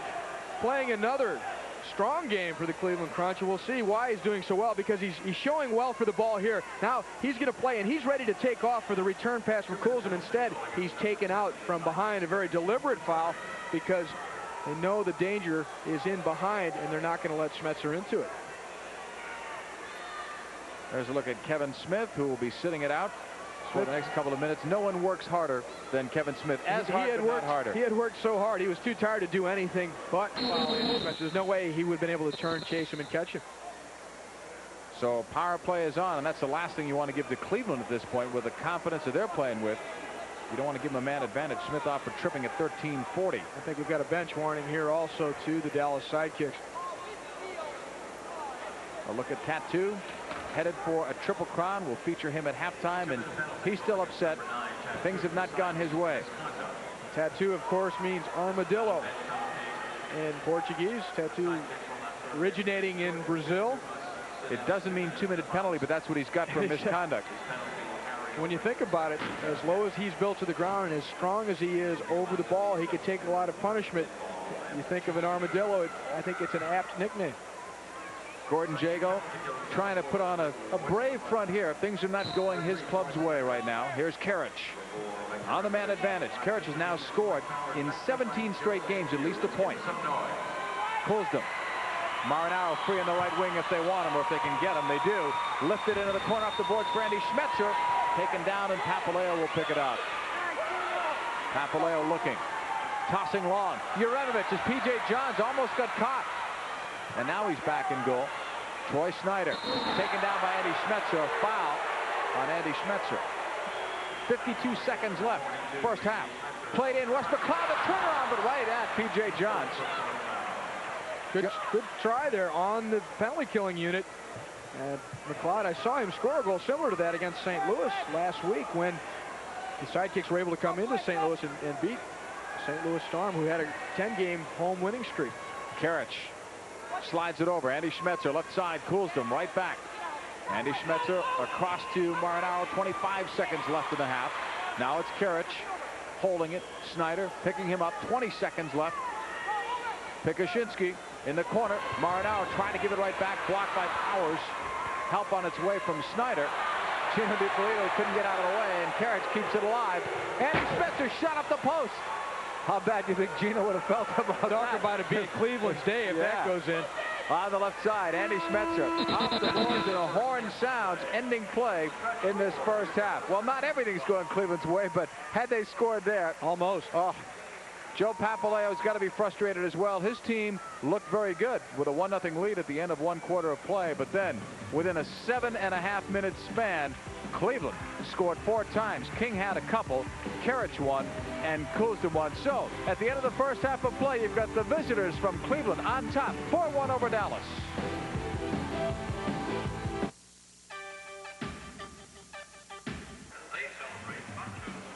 Welcome back, everyone, to Dallas, Texas. Cleveland leads at 4-1 after trailing 1-0 early on. We told you before we would talk about our standings and how this game and others have an effect on the standings. We'll take you to the Eastern Division first, and we'll show you what the magic numbers are all about.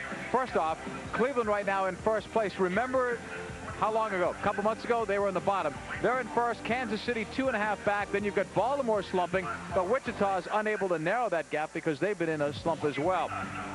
Magic number-wise, Cleveland to clinch a playoff spot, just 2. Kansas City's magic number is 3. The tragic number for Wichita is 2. Any combination of a couple of Wichita losses and Baltimore wins would eliminate the Wichita Wings from playoff contention. In the West, San Diego and St. Louis have already clinched. The Storm are 2.5 behind San Diego. Tacoma a full 6 behind, but they had a big win the other night against Dallas, and now the Sidekicks' tragic number, not magic anymore, the tragic number is 2. Dallas hurt themselves by losing the other night in Tacoma, and then Tacoma helped themselves even further by beating St. Louis last night. Let's take a look at our goalkeeping leaders around the Major Soccer League. That graphic has not changed in weeks. Nogueira 1, Vaccaro 2, but P.J. Johns has had a great year. He's the 3rd one. He is, and when you think that Cleveland at one time had a record of 7-18, then they ran off 10 in a row. P.J. Johns was in goal for every one of them. They've won 15 out of 17 to turn their season completely around, and we're seeing why. P.J. Johns having another strong performance today. Time right now to take a look at our Jolly Rancher Defensive Player of the Week. That's not a change either because Nogueira won it last week. Nogueira is what has really made San Diego be able to stay right up there, even though they have so much other personnel changes. They're able to rely on their goalkeeping. 6 times this week, he's been the Defensive Player of the Week, the Jolly Rancher Defensive Player of the Week, and he's deserved it every time. I've never seen a goalkeeper play with more confidence. These are the guys he's been facing. Tattoo 1, Preki 2, Tattoo trying for that triple crown. And Zoran Karich again showing us how dangerous he is today. Marinaro with 3 assists, so these guys are all still doing the job. None of them falling off at all. Tattoo, though, on pace to win it for the 3rd time in his career. And Tattoo, despite the fact that his teammates are not doing as well, is having a great season. He is the payday Offensive Player of the Week, had 3 goals in that 5-3 win over St. Louis. That was last weekend, back on March 8th. So Tattoo is putting up those offensive numbers, but The Sidekicks are not, and that's one of the reasons why they're in last place this year in the Major Soccer League's Western Division. When we come back, we will focus on the great Tattoo. He should be a Triple Crown winner this season. That and more when we come back to Dallas. At halftime, the Cleveland Crunch, the visitors, are leading over the Dallas Sidekicks by the score of 4-1. We talked to you before about Tattoo and his race for the Triple Crown. This doesn't happen often. The last time it happened in baseball back in '67 when Yastrzemski won it, and the list goes on, but it's not a big list. Earlier today, Ty Keogh had a chance to talk to the great scorer, Tattoo, and here's how that interview went. Tattoo, the 7th season in the league for you. You've won the scoring title 2 times. It looks like you're on a pace to win the scoring title for a 3rd time. You've been a big part of the Major Soccer League, a big star player. How do you look at the league in terms of its development and you being the top showcase player? Well, you know, I think right now I like it. You know, I've seen a lot of good players coming up. I think Dale Irvine from Wichita is going to be a great one. He's already a great one. He's going to get any better. Even better, I think, with the times going on. Smith from Wichita, too, is a great player. We have Mobilio coming up. And even the kid from Kansas City, I have a hard time to say his name. Pesky Solido. Correct. And he's a great player. So I see a lot of young guys coming up, and I think they're going to replace the old guys like us. Well, you're not that old yet, but there is a special place for you in the history of this league. Throwing your shirt off after you score goals, being really the leader of this Dallas Sidekick team that's been such a successful franchise, and you've won a championship in this league also. Well, that was the most important, I think, about my career in MSL. I think winning the championship was the most important thing that happened, and you know, I'm glad I was, you know, if I retired today, I was able to win be a part of a team who won a championship. So, you know, when you play a team sport, the championship is the top goal, and I think, you know, the moment you reach that, you know, you've done something. You've done great things here in Dallas, but this year some difficulties. Not for you individually because you're scoring points at a record pace, but the team has not come around you. And how difficult is that to have such a good year individually and not have the team do well? Oh, thank you. You know, this is definitely the worst season I had with the Sidekicks. The expectation was very high when we started the season. And I think right now is a lot of frustration because, you know, we're not doing well. We're not going to make it the playoffs, and that hurts. You know, you want to be there, you want to make the playoffs, and you want to have a chance to win the championship. And you know, we're not doing that. We're playing well lately, but you know, I guess it's a little bit too late. But it hurts a lot when, you know, you're in this situation. Thank you, Tattoo. Thank you. Ty Keogh chatting with the scoring machine, Tattoo, who came into this game with 68 goals. It's 4-1 in favor of the Cleveland Crunch. They have scored all 4 of their goals in the second quarter after Ferretti had scored the first time. Right now, here on St. Patrick's Day, let's take a timeout. We'll pause for this regional break. Cleveland leading Dallas. The Crunch got a lot of highlights to show you, including a little controversy, if you will, here on St. Patty's Day. First, let's go to the first goal. No controversy here, Ty. Well, both teams had wasted power play opportunities, but not on this one. Dallas had another chance. They set it up well, working the ball into the corner. It comes out to Tattoo, and he could do a lot of things, try and shoot. Instead, he plays it simple over to Troy Snyder, who then does the right thing, finding Ferretti at the back post for the one touch. So some pretty play. Tattoo unselfishly hitting the open man to create the goal. But then some controversy. The clock has been involved here a couple times because there's been a problem with it. But Tattoo was breaking through everybody. Nobody could catch him. Teo Coulson finally comes over and fouls him because Coulson did not touch the ball before he nails Tattoo. The controversy was that the buzzer had sounded before the foul. We heard differently, and so will you when you listen to this replay here.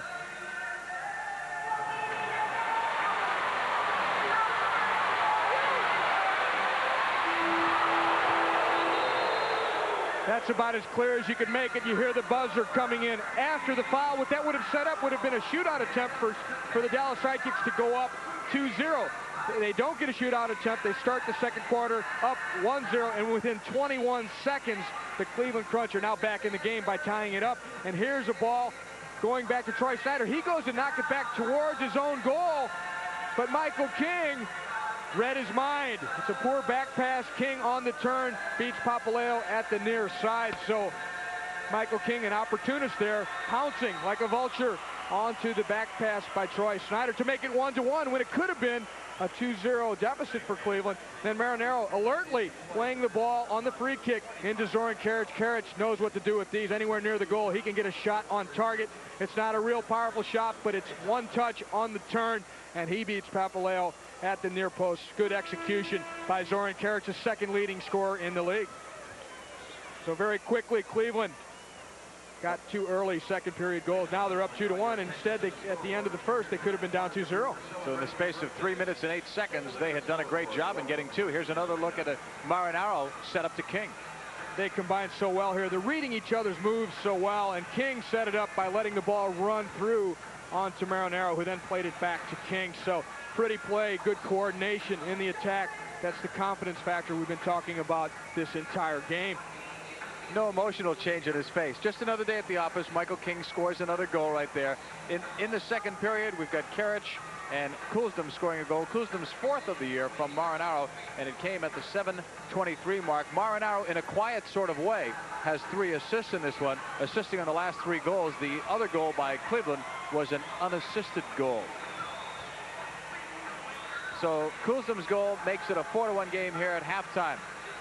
Coming up during this offseason, a great event that we hope a lot of people will want to go to. The San Diego Soccer's Booster Club will be hosting the United Boosters Convention. That's August 2nd and 4th in San Diego. You can just about guarantee the weather will be gorgeous then. It's always gorgeous in San Diego. If you'd like to find out more information about it, though, all you have to do is write to the San Diego Soccer's Booster Club, write to the convention committee at that post office box 4275, San Diego, California. And if we put up that number and you don't have a pen and paper handy, you can always get in touch with your local booster club, and they would know how to set that up.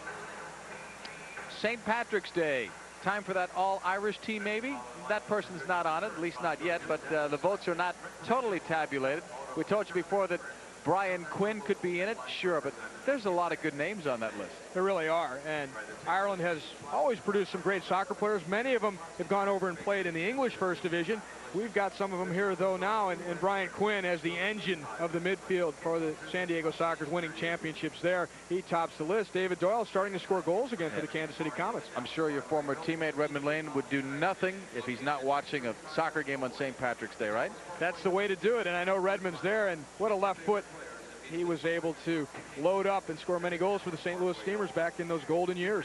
And, of course, Victor Moreland, Joey Waters, Seamus McDonough, and head coach Dave Clements round out our all-Irish team.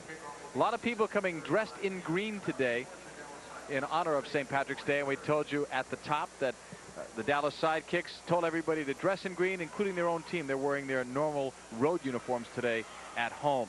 Next week, our Major Soccer League Game of the Week will take you to Cleveland, where Wichita will try to do what no one else seems to be able to do. That's beat Cleveland anywhere, much less at home. The Crunch have won 11 straight at home. They will try to make it 12 straight Friday night, first off, when they play the Tacoma Stars. And then that's our next TV game for you against Wichita at 4 o'clock Eastern. All set for the second half, and Dallas needs to get a goal, if only to get some momentum going and stop the tide that Cleveland is really on a roll.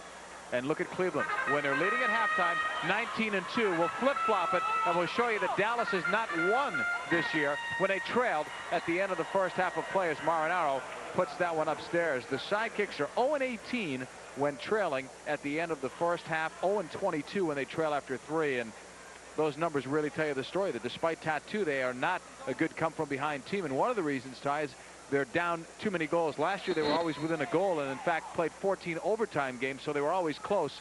This year, in the beginning of the year, they were always too far down. They dug themselves a deep hole early. And they've done it by not being strong in an area that was always their strongest point. This team has always revolved around strong defensive play, and they've been making, we talked to Gordon Jago before the game, talking about the individual defensive errors that have cost them, and that's something that they never worried about in the past. That was what they had nailed down. They were a strong defensive team, and they could count on Tattoo for some points. Well, last year, one of the things they did so well was win at home, 19-7 at home. This year, they're 9-12. Marinaro leaving it for Andy Schmetzer. Right back to Marinaro. 3 assists on the day. A big day for Hector to Karic. It's blocked by Uremovich. Andy Schmetzer. Now it's Marinaro to Pikaszynski. Marinaro shot wide. Rebound. Kulsdom puts it on the left foot. good block. Nice play by Uremovich. She came from out of nowhere. But Pikashinsky is there, and it is cleared out. This looks like a power play. Remember, Tattoo is in the box, but they're not shorthanded. He had a 2-minute minor called on him. Just name a Cleveland player, and you're naming a guy who thinks he can score goals. They're all just going forward, not hesitating to take their chances. Tattoo cannot come out until 2 minutes have expired on the next dead ball, so he could sit for 4 or 5 minutes.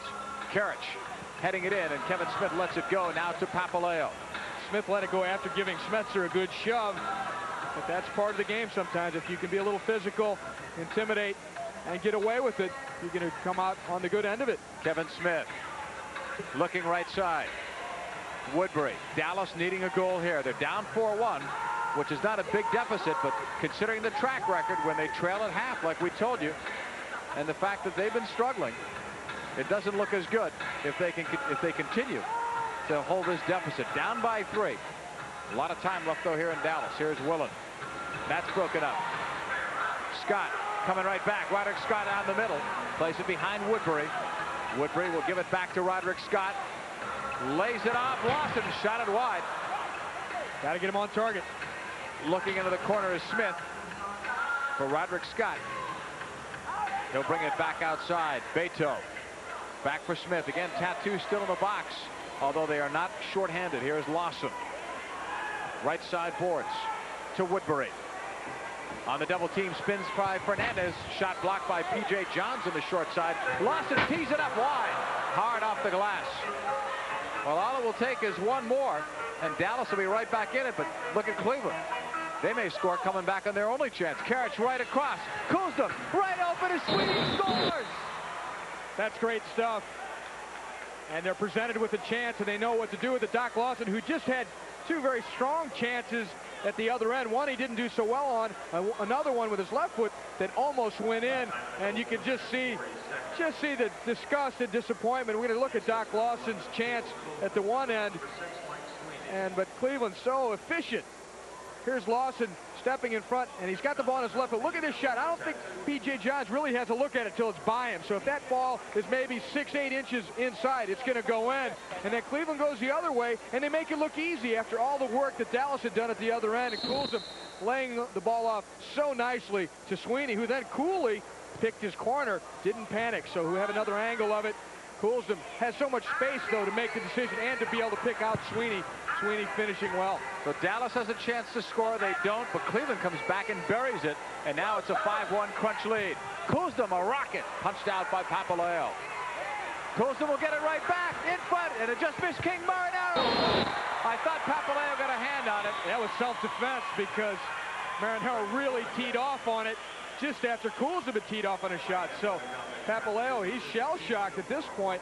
We see all the chances by Cleveland. Here's the drive to the far side, and King doesn't quite get to it. Now there's Marinaro just drilling Papaleo. Papaleo probably thinks the way the score is right now, he might just get out of the way of that one next time. Back at live action. Sweeney in front, blocked by Papaleo, and Sweeney may have pushed off. We've got a foul in front. Target practice on Joe Papaleo there. The Cleveland Crunch is really trying to get their range. Mike Sweeney getting his 15th goal of the year from Coulsdom at .240, and Coulsdom also has excelled playing in place of Marco Rizzi. But you know, when the system is going, look at the record since Sweeney's been in. When the system is going, you can interchange players and they don't miss a beat. It just makes it easy for a guy who wouldn't necessarily be able to turn your team around if they were doing poorly, but when things are going well, he's got enough talent to show and shine. James heading it up for Coulsdom. Now to Sweeney. King was going after it, now Tattoo. And you know, they scored that goal with Tattoo still in the box, so they couldn't get him out. There was no dead ball situation after the 2 minutes were up. Here's Ferretti coming back with Tattoo, Lawson, and Dolly. To Dolly. He looked for Tattoo. He had the shot. James with a good defensive play there to cut out that passing lane at the last second, because Dolly had the right thing in mind. He was going to make a first-class pass. We'll have a look on the replay. We'll watch good defensive work, because this was a nice attack by Dallas. Ferretti rushing forward, pushes it through. Dolly sees Tattoo in behind James. James is dragging his foot and getting some help there. Also, I think it was Sweeney that came back and got a piece of the ball too. There is Dolly, number 6 in his second year with the Dallas Sidekicks. 28 years old, from Yugoslavia. Not a lot in terms of numbers this year, but again, 4 different times with injuries, and the guy beside him is going to have to get more of the ball in the next couple of quarters, or Dallas won't come back in this one. And again, they're down. This is a lot of goals for them to be down, because they've proven that they've not been a good come from behind team, and he's on an 11-game scoring streak, but right now no goals, and a 16-game point streak, and no assists. Snyder had the assist on the lone goal that was scored by Peretti. Tough job for Gordon Jago. Here is Kevin Smith shooting it off the post. Dallas has done that a few times. Here's Marinaro looking to lead for Michael King. Michael King, that would have been a heck of a play. Here he goes, but he shoots it wide. If he could have gotten that over the shoulder and shot it in one motion. Cleveland always seems to be able to get that second shot, too. That another chance is generated from the attack. Dallas only gets one. Yeah, feel like a good rebounding team in basketball on the offensive boards. Here's Lawson right back for it. It's a 5-1 lead for the Cleveland Crunch, playing like they're the home team. Tattoo against James and Sweeney. Tattoo just shooting it, but it's right at P.J. Johns. Now to Karich in the middle. Here's Zoran Karich leading it over midfield. 3-on-3 as Dolly chases Karich. A shot. Papalé with a save on a heavy shot. He couldn't get all of it. Snyder coming back, looking for Tattoo. James diverting him enough. Here is Tattoo trying to work it on Bernie James, right across to the pass for Beto. Now it's Wes McLeod playing with an ankle sprain that he had earlier in the week.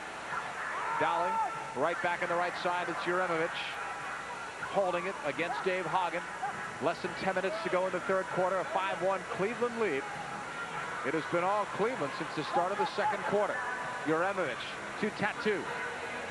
Tattoo turning inside, right across, broke it up. Schmetzer may have saved a goal there, covering well on Dolly. The ball was out there in the space to be put away. Karich looking, he had Schmetzer to the right. Hagen, he'll find Hagen left against Beto. Hagen holding.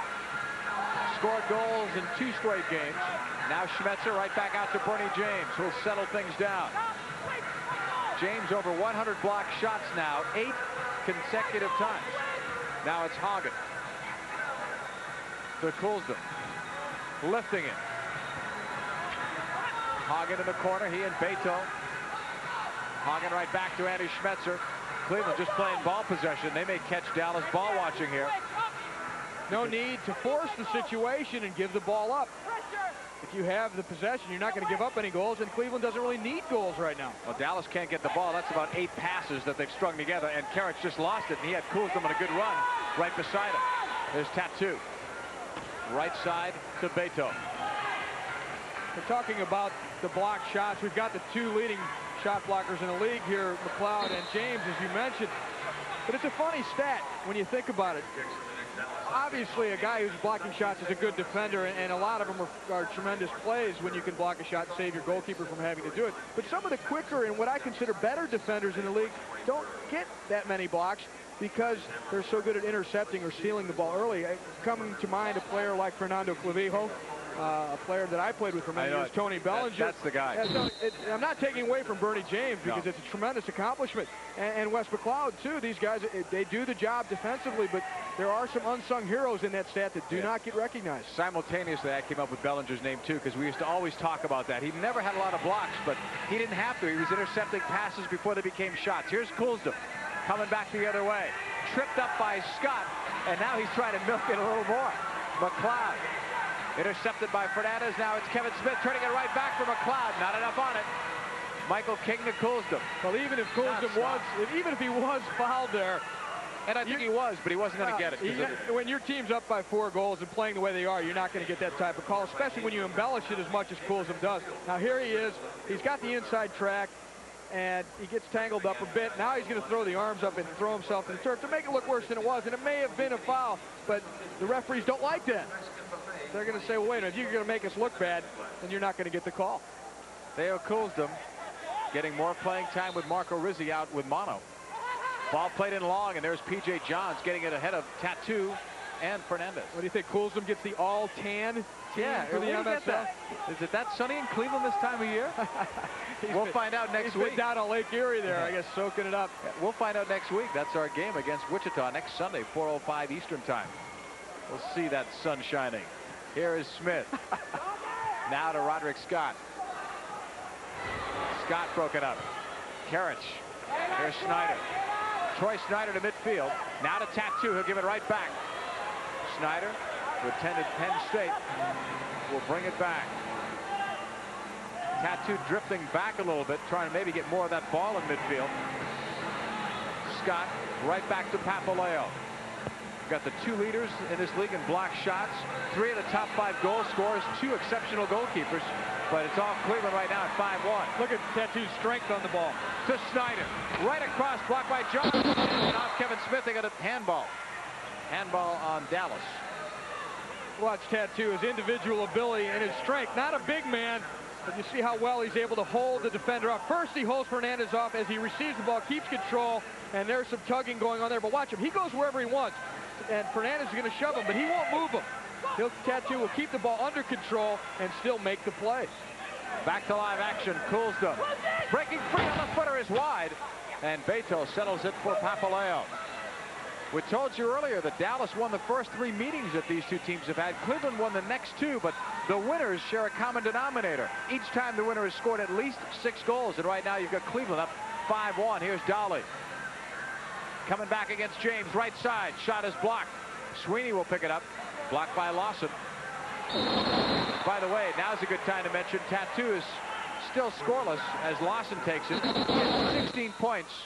Tattoo did in the first 3 games that Dallas won, only 2 points in the 2 losses. So watch this, yeah. as Tattoo goes, so go the Sidekicks, especially against Cleveland. And Dolly has got Sweeney down. That's the only way to stop Sweeney, it seems. He's been flying. Sweeney won't take no for an answer. Here's his chance along the boards, and Dolly bumps him. Sweeney goes flying. Usually it's the other way around, isn't it? We've seen it go both ways. Here's McLeod coming back. Wes McLeod. But you wonder, Tattoo being stifled now the last 3 times that these 2 teams have met after scoring so many points the first 3. What's Cleveland doing different? Is it a great defensive job, or is it something else? McLeod. And the obvious answer would be it's a great defensive job. I'm not so sure. As much attacking as Cleveland is doing, as much possession, and all the times they've strung passes together, Tattoo just not seeing the ball enough. He's not having the ball in the attacking end of the field. That's a good theory. I like that. Here's Tattoo coming back to Kevin Smith. Smith a shot, but it's right at P.J. Johns. No, I like your theory. I think it's a good one. He's not getting the ball as much because it's all offense. Here's Marinaro right at Papaleo. I'm not sure if he was shooting. I think he was looking at bend into Karich. He was trying to play it into Karich. Karich thought so because he gave him the acknowledgeable wave. And you don't usually give that wave back if you think the guy was shooting when you were open. Here's Jeremovich. Remember Karich earlier this season or last year. He'd have been complaining because that ball wasn't delivered to him. Here he's congratulating the guy for trying. Here's Tattoo across, broken up. Andy Schmetzer working hard. A very different personality that this team has taken on, because Karich can be a problem player with his ego. I'd like to pick up on that too when we come back, but right now it's Cleveland, and it's all Cleveland. A lot of pain on that man, Tattoo. He can't do it alone, and Cleveland leads at 5-1.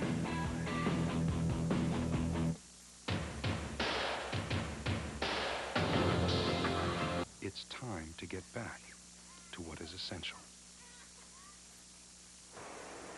The Cleveland Crunch lead the Dallas Sidekicks, and we're going to show you one of the most important reasons why Tattoo's been shut out today. Here he's going at the Cleveland defense, and Dave Hagen matches up with him. But look at the support by Andy Schmetzer. He's there to help Hagen when Tattoo makes his move. It's not double teaming. It's just a guy coming over to help when it's necessary, and they've done it to a T.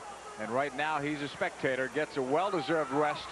He was limping as he went to the bench. Here's Hagen coming right back, right across, but it hit Karich. Troy Snyder will take it back. All the way across. Woodbury. The saves show P.J. Johns has been busier than Papaleo, but Papaleo's faced more tests. That must be reversed. Scott. I don't buy that. Yeah, I'm not so sure about that one myself, but Papaleo's faced the tougher ones. P.J. Johns has had a lot shot at him, but a lot of it has been the way he's played angles, too. Papaleo's been pummeled by a few shots. Here's Scott coming right back. All the way back outside. Here's Wes McLeod. Right side. Carrera. Apparently those stats were correct, but Papaleo's had the more difficult save. The degree of difficulty. He's had the ones that hurt. Coming back left side. Here is Karich. who scored earlier, his 61st goal of the season. Brings it to the middle. A right footer is blocked. He drew 3 men in green that time. Scott in the corner. Dangerous pass. Sweeney scores! And when it rains, it pours. That's an ill-advised pass, and Sweeney made him pay for it. Sweeney was all over that ball. He could see it coming. He broke into the space, and it's a bad decision in your own end of the field to pass out into the center. We're going to see Papaleo's view of this, and he's not going to see much of it. The ball played into the corner. Now Dallas has possession here. They're trying to work it out. We see Roderick Scott. He's looking for an outlet pass. He puts it out, but Sweeney reads it. He's all over it with the left foot, and that's got too much velocity. Papaleo's not really expecting it because Sweeney runs. We'll see Sweeney's view of it here, and this is sweet. He's lining this up all the way. It's even hopping up for him. He takes it with the outside of the left foot and just buries it past Papaleo. Sweeney says, forget St. Patrick's Day. This must be Christmas, and he got a gift right there from Scott. Cherry picking. Yeah. Scott, head down, blind pass up the middle. He's in his second year, but that's really a rookie mistake. Here's Wes McLeod coming right back, and Sweeney's got a couple of goals. That's the second goal today for Cleveland, where the assist really goes to a Dallas sidekick defender, and Gordon Jago mentioned that's been their problem all year, defensive mistakes. You remember Troy Snyder's back pass that was intercepted by Michael King, and now Scott has a pass picked off by Sweeney. 2 goals that Cleveland didn't really have to, they didn't have to create it. Dallas created it for them, they just finished it off. Full credit to Cleveland for finishing it off, but really Dallas has been beating themselves with a lot of mistakes here. Here's Tattoo right back. Kevin Smith, and Tattoo was knocked down by Bernie James. And that's a familiar scene. Tattoo getting whacked, but getting paid. Look at Bernie's face. Sorry. Yeah, what do you expect? Sorry, I can't let you go. Yeah, you're the leading scorer in the league. What, am I going to let you walk by? That was a nice little smirk he gave him. Tattoo ready to take this next one on the restart. Positioning players. Right footer was blocked in front by Michael King. Played across. Left there for Snyder. Snyder off the left foot. And it was just too high. Here comes Bernie James. Tattoo paid him back. Well, Tattoo's, probably they owe him that one for all the abuse he normally takes from defenders. Tattoo now took a push back from Bernie James. This is great. There's Kevin Smith holding it. Number 10 for Dallas, giving up to Snyder. 2.5 to go here in the third quarter. Well, Tattoo is pretty much of a sportsman. He had a chance on the last free kick to just drill James with the ball. Here's Marinaro. Papaleo's out. Marinaro, great comeback by Papaleo. Marinaro right across. King looks for the hat trick. Papaleo was down, and he got it. There's confidence there because he had an easy chance early to get a shot off, but the fake worked, but he couldn't really put the second one on. Tattoo trying to get through and detained by Mr. James as Johns throws it long. Here's Marinaro. Right across, an easy goal for Karich. Boy, these guys are unstoppable. And the best part of it is they're looking for each other. As much as they're in a battle for scoring lead on this team and in the league too, they're going to play to each other's strengths, and they know it's better for the both of them. And P.J. Johns starts it off with a great counterattack, outlet pass. And here's Marinaro. He just slides it over to the opposite side to Karich. Karich just about breaks the net with it, as you'll see here. It's wide open. The pass beats the defender and the goalkeeper. Marinaro, 4 assists today, just setting the table for his line mate, Zoran Karich. Put me in, coach. I'm ready to play. This is the kind of game I want. Wide open, 7-1. Cleveland on top, and he has had 4 assists on the day. And he really started the string going. King got the first goal unassisted, but then 3 consecutive goals were set up by Marinaro, who usually scores the goal, although he's right up there among the assist leaders. Well, a guy who's an intelligent player and as a goal scorer should be able to get assists too, because he's respected so much by his shot and his goal scoring ability. He's going to draw players and then have players open. And that's what Karich has done. He took a whack there from McLeod. You know, when Karich first came into the league, he wasn't getting the assist. He was trying to do it all himself. Yeah. Now he's got a guy that is able to return the favor. Pass now to Marinaro. Beto on him. Sweeney has it blocked. Beto trying to settle it down. Marinaro back towards Sweeney. Cools him a left footer, that's why, but look who's coming. Fernandez, the shot by Ferretti. There's one of those rebounds again, and that time Fernandez, not a goal scorer, but coming through, and Papaleo's got to be wondering. Cleveland just reacting better, anticipating, taking the upper hand, getting the second, third, and fourth shot. And Papaleo just under fire left and right. Gordon Jago looking on. Here is Karich getting it right back, blocked by Papaleo. They try to flip it across. Tattoo in the corner. Some good little passing work there in a very tight space by Sweeney and Karich. Beto trying to work it up the boards. Ferretti is there. 1:13 to go in the corner. Cleveland again swarming around the ball to come up with it. Cleveland really putting on a clinic on how to play indoor soccer. Kuzum from Karich, and Papaleo made another save. Saying Papaleo hasn't come up big. I hate to think what the score would be here. Could be much worse. And think about it. A year ago, we were working a game for Sports Channel Ohio where the Cleveland Crunch lost 8-0 here. I remember well. It was one of my longest broadcasts. 8-0. And they couldn't do a thing right. No, they couldn't. Dallas was doing everything right. So it's just turned around completely. Cleveland just having a tremendous run here. Cleveland will be on television again. Well, we'll have the TV lights, I guess. They'll be on next week against Wichita.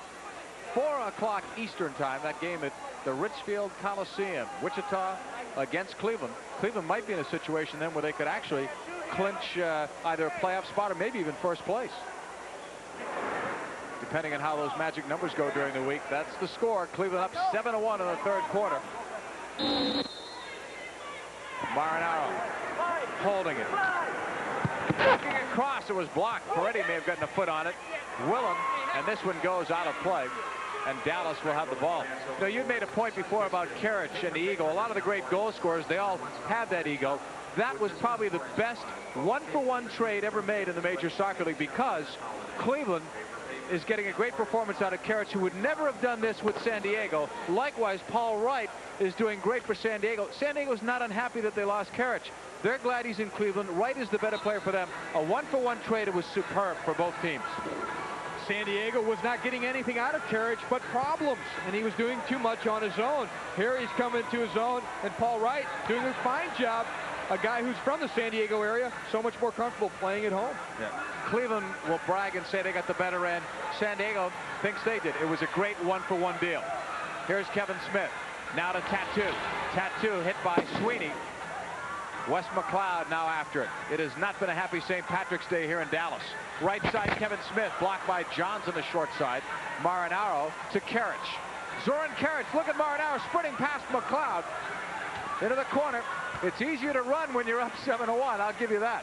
And when you know the guy can get the ball to you. That's right. So Joe Papaleo saying, what else could happen in the next 15 minutes? You stay tuned, we'll find out. Cleveland putting on an offensive fireworks, and it's not even the 4th of July. 7-1 Cleveland as we pause for this regional break. Michael King has a couple of goals, but it's been Hector Marinaro with 4 assists leading the scoring parade.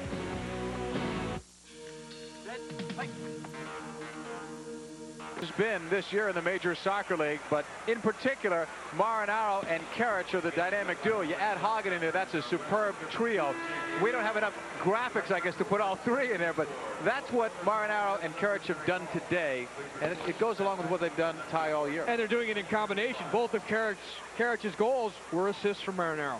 And as you pointed out before, they are working defensively as well, looking for each other. Hagen makes it really a perfect combination. He'll play more defense for them, but I've got to give those 2 guys credit. They're playing more defense as well. And Chris Sobieski, I thought there'd be a goalkeeping change, but I saw Otto Ork warming up, so I thought maybe Cleveland would change. It is Sobieski instead, and I think Gordon Jago is showing some mercy for Joe Papaleo because it's frustrating to face all that, and Papaleo's played the last few games. Give Sobieski some work. Dallas has been unlucky at the other end, and Johns has had a strong game, but you can't really blame Papaleo, like you said, and Sobieski probably needs a little bit of work. Papaleo, thank you, Gordon. Yeah, I think so. I think so. Thanks for helping me out, Coach. It's rough. King, as the 4th quarter begins, and Dallas really with an uphill battle. Right side to Dolly. Right back to Tattoo. Holding. Back heeling. They weren't expecting it. Here's Powers. Left footed off the boards. Dolly overruns it. Now it's Hagen. Holding it. Those numbers that we showed you before about teams leading and trailing doesn't really change much at the end of 3. Dallas still hasn't won when they've trailed. And Cleveland has dominated. Here's Tattoo. Left footer. Shot! And his streak continues, but he's not as happy a camper as he would have been if this were a closer game. It is some consolation. It's really what you would call a goal of for Tattoo to make his mark in a game where nothing has really gone right, where he's been unlucky, and so is Kevin Smith a few times. The ball played in. It's held well here by Tattoo. Coulson's on him, but watch Tattoo do his work. He's going to set up Coulson. A little change of pace, a shake of the hips, and the quick release by the left foot, and he beats P.J. Johns at the near post, and the shirt goes up into the stands. We'll have another look at the goal. The ball, Dolly gives him a good ball with some space, and Tattoo using his body. Now he turns, and he can face his defender, and he lines him up well, and he's off his mark so quickly, and then turning the shot inside the near post. And Tattoo, the Tattoo-o-meter. I like that. Oh, for St. Patrick's Day? Is that? Here's Roderick Scott coming back. Normally when he scores a goal, the jersey comes off, and he throws that jersey into the crowd. He puts on a new one. That time he took a shirt off the bench. Yeah, somebody got a clean one. I don't know if that's something new or he's just too tired, frustrated a little bit, because he's obviously not as emotional when they're losing like this. That goal felt good, though. I mean, there was an emotional release that he got his goal, keeps his streak going, keeps himself well ahead in the running for the scoring championship this year. But the guy feels very deeply the poor season that the Sidekicks have had. He would trade in a lot of those numbers for a playoff spot. Here's Sobieski sending it up now to Roderick Scott. Can you imagine if he had a line mate like Karich and Marinaro have, or like Brecky and Thompson Usian have with each other? I can't imagine it. He's still into this game, even though they're down 7-2. But it would be a miracle comeback. Now a 12-game goal-scoring streak and 17 straight games with at least a point. Well, he's a true professional. He's not worried about winning this game. He's worried about playing as hard as you can right to the end to give the fans their money's worth. That's the kind of guy he is. He wants to win the next 13 minutes, and then we'll see what happens. Kevin Smith holding it. Now, you never can give up. If you give up in a game, it affects you 3 games down the road, or 2 games, or next year even. Tattoo in the corner. James sent him in. I thought it should have been 2. I expected to see the card. Yeah, it sounded like boarding from up here, but Tattoo wasn't even arguing. He's so intense right now, he probably didn't even feel it. Tattoo ready to put it in play. Dolly makes a move off camera. Tattoo again, right across for Dolly.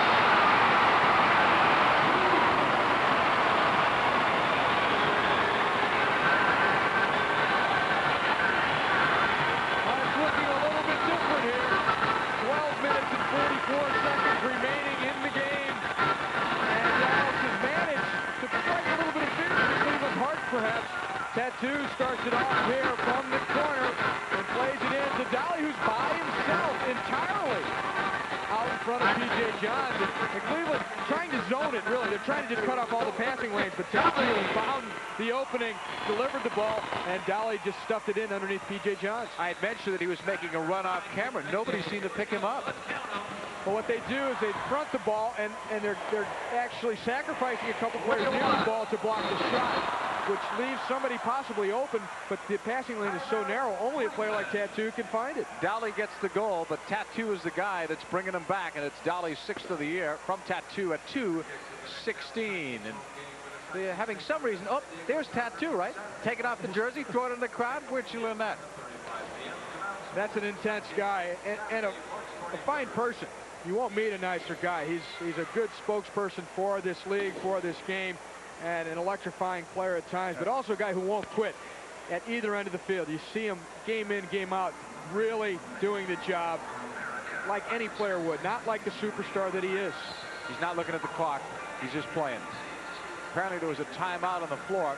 Cleveland talking things over. You know, one of the guys that's not being given enough credit for this Cleveland team, I think, is Al Miller, the general manager of this team. He made those deals last year that you talked about, bringing Hagen in, bringing Karich in, getting Fernandez, bringing Marco Rizzi. And some of the credit's got to go to Kai Hoskeby because he and Al worked together as a team. And on paper, during the summer, I thought Cleveland 1st or 2nd place because on paper they look good. It just didn't gel. Then they make the coaching change. Kai comes in, does well as a player. Sweeney's back. We talked about all those factors, but Al Miller deserves a lot of credit. And Gordon Jago would like to do what Al Miller did this year because they're going to have to rebuild this team. They really are. This is such a turnabout for a team that consistently has been one of the better teams in the league.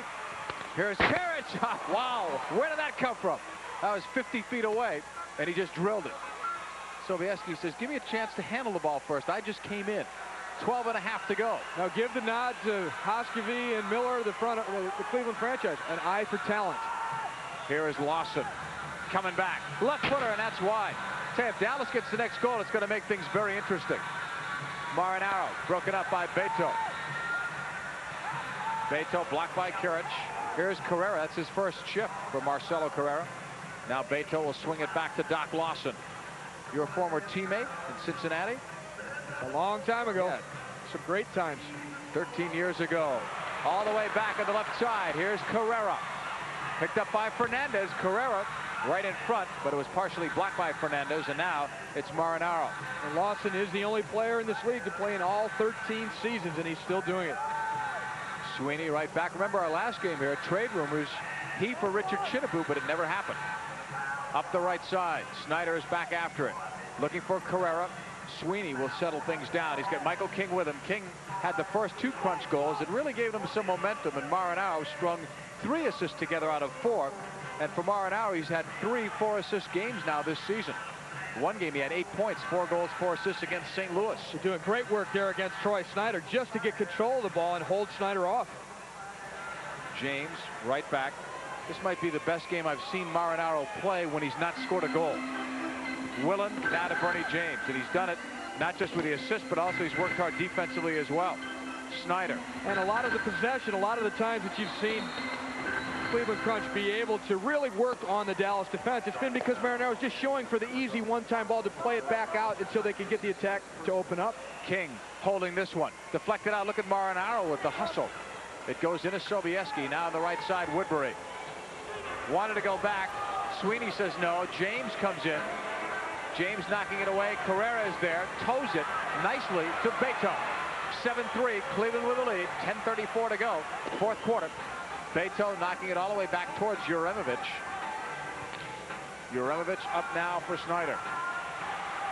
And now it's Beto. Working against Mike Sweeney. Back for Dolly. Wes McLeod is back on. McLeod with a sprained right ankle, but he's still getting a lot of carpet time, but you know it must still be bothering him somewhat with all the carpet time he does get. Tattoo, nice job to Smith. Wide open is Dolly. Dolly looking now, and it's blocked by Karic. Karic recovered well, a guy who's not a defender.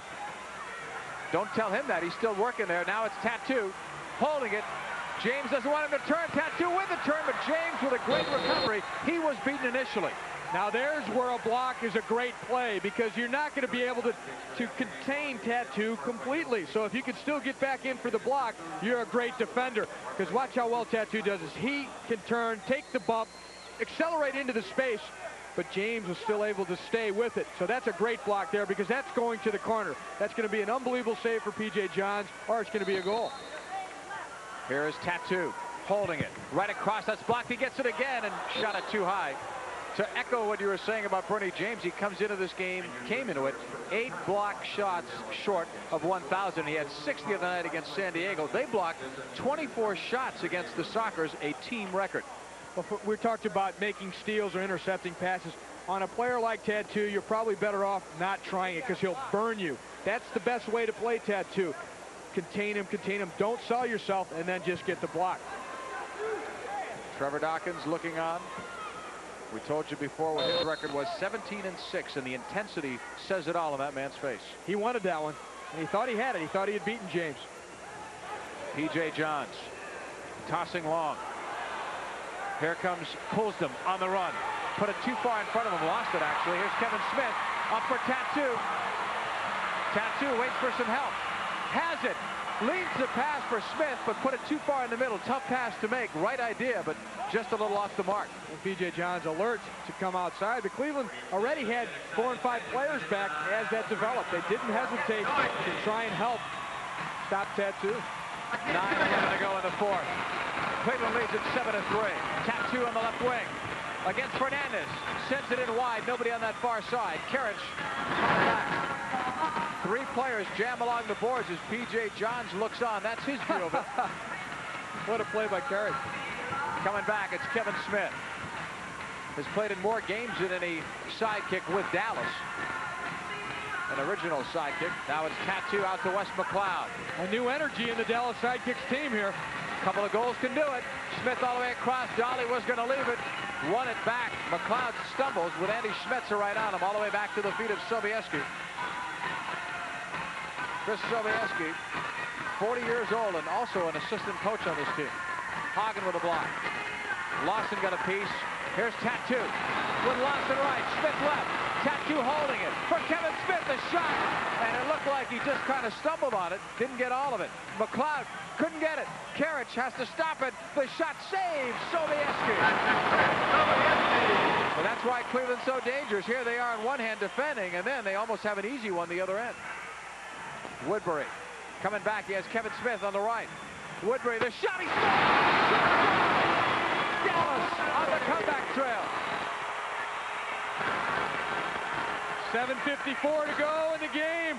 Now it's a 3-goal game. Just a few minutes ago, it was a 6-goal game. Woodbury, boy, did he whip that one in. Well, we still have 7:54 left, and we told you Dallas is not, and the stats show it, a good come-from-behind team, but don't let the numbers fool you. They're coming back right now against Cleveland.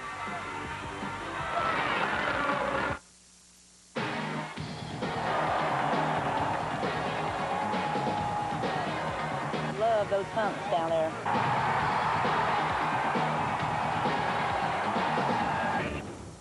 It's time to get back to what is essential.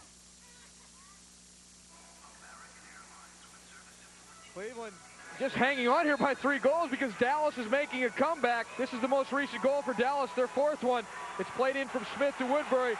Woodbury breaks into the open, and he just smokes this shot with the left foot and beats P.J. Johns at the near post. Johns guessing a little bit to the far post, because a lot of times a guy will shoot far post from there, looking for maybe somebody to tip it in. Back to the live action. A Carrera shot is blocked. Beto keeps it alive. Talk about playing with confidence. Right now, Dallas oozing with it.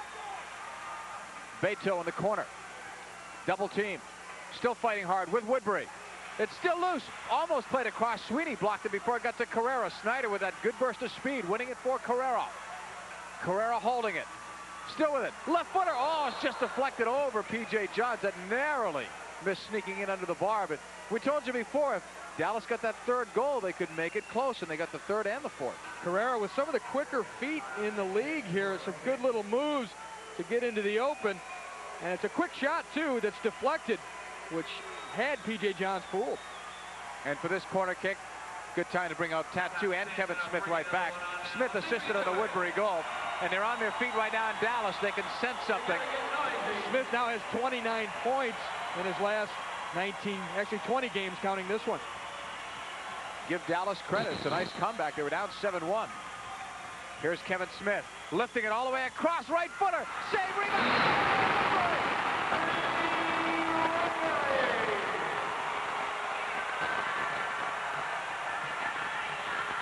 Well, as much bad luck as the Sidekicks had and all the good fortune that was piling up for the Cleveland Crunch has completely turned around, because not to say that these are lucky goals, but these were goals that were not going in before for the Dallas Sidekicks, and it's a good play. Snyder takes it out of the air, the rebound's there, and it's Woodbury for his 2nd goal in about a minute. Able to do it, but it's a good free kick here. It's well lifted. It's taken. That's a great save, the first one. There's no way he's going to be able to make the 2nd one.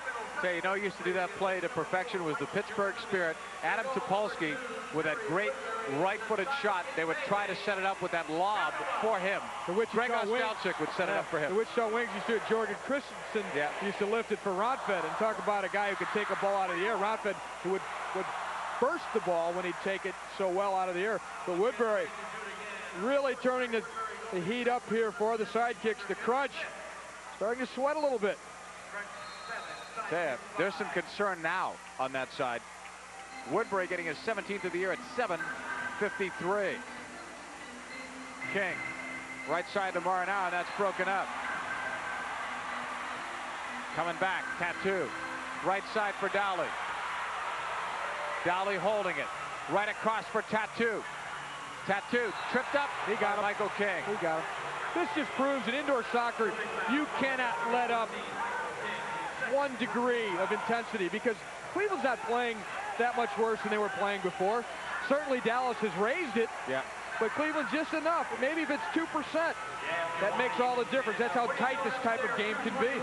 Dallas is scoring, though, on their chances. They weren't before. Tattoo ready. The shot, look out. In a sea of green on St. Patrick's Day. So Dallas, a team that's 0-22 when trailing after 3. This has got to be one of their best comebacks of the year. They were down 7-1. Could have buried themselves, and instead they've dug down deep and they've scored 4 straight goals. They've got the people back on their feet here at Reunion Arena, and Tattoo's got to take credit. Sure. When it was 7-1, he was still fighting. He could still see the intensity in his face, and especially when he got that goal. The second goal for Dallas today, his first goal. Then he wanted it that much more, and his team now has picked up that same momentum. It's a shame to think that the league's showcase player won't be in the playoffs this year, but that tragic number, as we told you, is down to 2. Could be less if they lose here. Here he comes. Try to split 2, and he was sandwiched by James and Willett. Good steal by Snyder to start it. Hagen coming back the other way. Right across, Marinaro. Cleveland could use a goal here. Forget about defending. They could use one to maybe frustrate Dallas a little bit. Marinaro. Because I'll tell you, if Dallas gets the next goal, look out. There's 6:16 to go here. Look out there. Sobieski nearly let the ball run through his legs on the back pass.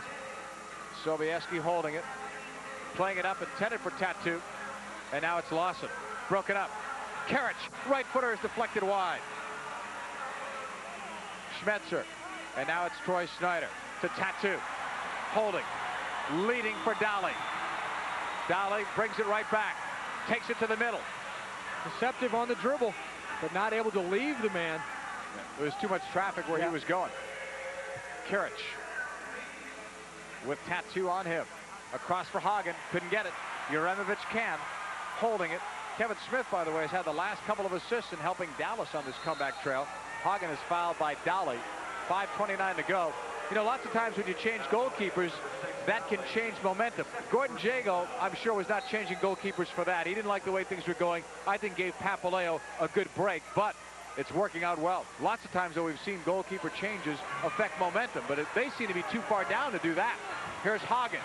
Off the boards for King. He's got 2 goals, but a third is denied. Really, again, not a reflection of Papaleo, but it couldn't hurt. Right. When Jago made the change. And, you know, regardless of how this game ends up, this makes me feel good for the Dallas Sidekicks franchise. If there's enough fight left in this team to not give up when it would have been so easy to give up. He was not pulling Papaleo because of Joe's performance. No. Here is Woodbury. But a comeback like this, even to make it close, it'll improve your chances to have a good team down the road. Beto stopped by P.J. Johns. Long toss on the left side for Michael King. It's been end-to-end soccer. King will send it in wide. Sweeney with 2 goals, looking for the hat trick as well. Pulls it back. 4:34 to go in the game, 7-5. And don't forget, Cleveland, or Dallas, I should say, if they want, could still go with a 6th attacker. Michael King, the ex-sidekick now to Andy Schmetzer. There he goes. Foul called on Roderick Scott. Some work by Schmetzer in a very tight space there. He got a foul, but he was still managed to get the ball over to Michael King. I would have almost liked to have seen that advantage played there. So it's Schmetzer. Here is Sweeney to Karich. Karich going inside and out. McLeod doesn't buy the last fake. And it's back to Sobieski, who will call a timeout. I wonder if we might see the 6th attacker here. You know, Gordon Jago, we talked to him before the game. Tough for him to focus. He's looking for new investors for this team. He told us before that he thinks he might have something lined up, possibly as early as next week. That will be great for this franchise, because then they can go ahead and try to rebuild, keep a good nucleus, and then build around this man right there. Gordon Jago is very well thought of here in this community. He's got a showcase player in Tattoo. They've got an outstanding product. This has been an exciting team through the years. They've won a championship. They've brought a lot of international attention, really, to the Dallas area for soccer, which is so strong in youth soccer. It's great to have a good professional team here for the young players to be able to emulate. Beto putting on a 6th attacker jersey, so is Wes McLeod. Don't let that confuse you. We can only have one, but what it tells you with 4:13 to go, they're liable to make that change on the fly and really try to mess up the Cleveland Crunch. It'll give one guy a breather, and it might change style a little bit. You might be able to confuse them that way. What it tells me is they're definitely going to go to it right now. Yes, oh yeah. Because they've got a guy waiting in case the first guy gets tired. That's right. So it's McLeod and Beto, and Dawkins is expecting it. He's got a good view of their bench as well as his, so he knows what to do. You know, earlier in the day, we talked to Tattoo about what makes a great goal scorer. We've seen him score once already today, and have a marvelous game, especially here in the second half. But he talked to Taiki earlier about goal scoring. Well, thank you. I really looking for open space, and I like to take a quick release. And every time I get the ball in certain position, I know what I'm going to do with the ball. You know, the moment I turn, I know where I want to hit. It seems like I focus on a spot, and I don't see anything else. I just see that spot, and, you know, and the shot goes, and amazing, it goes the spot I'm seeing.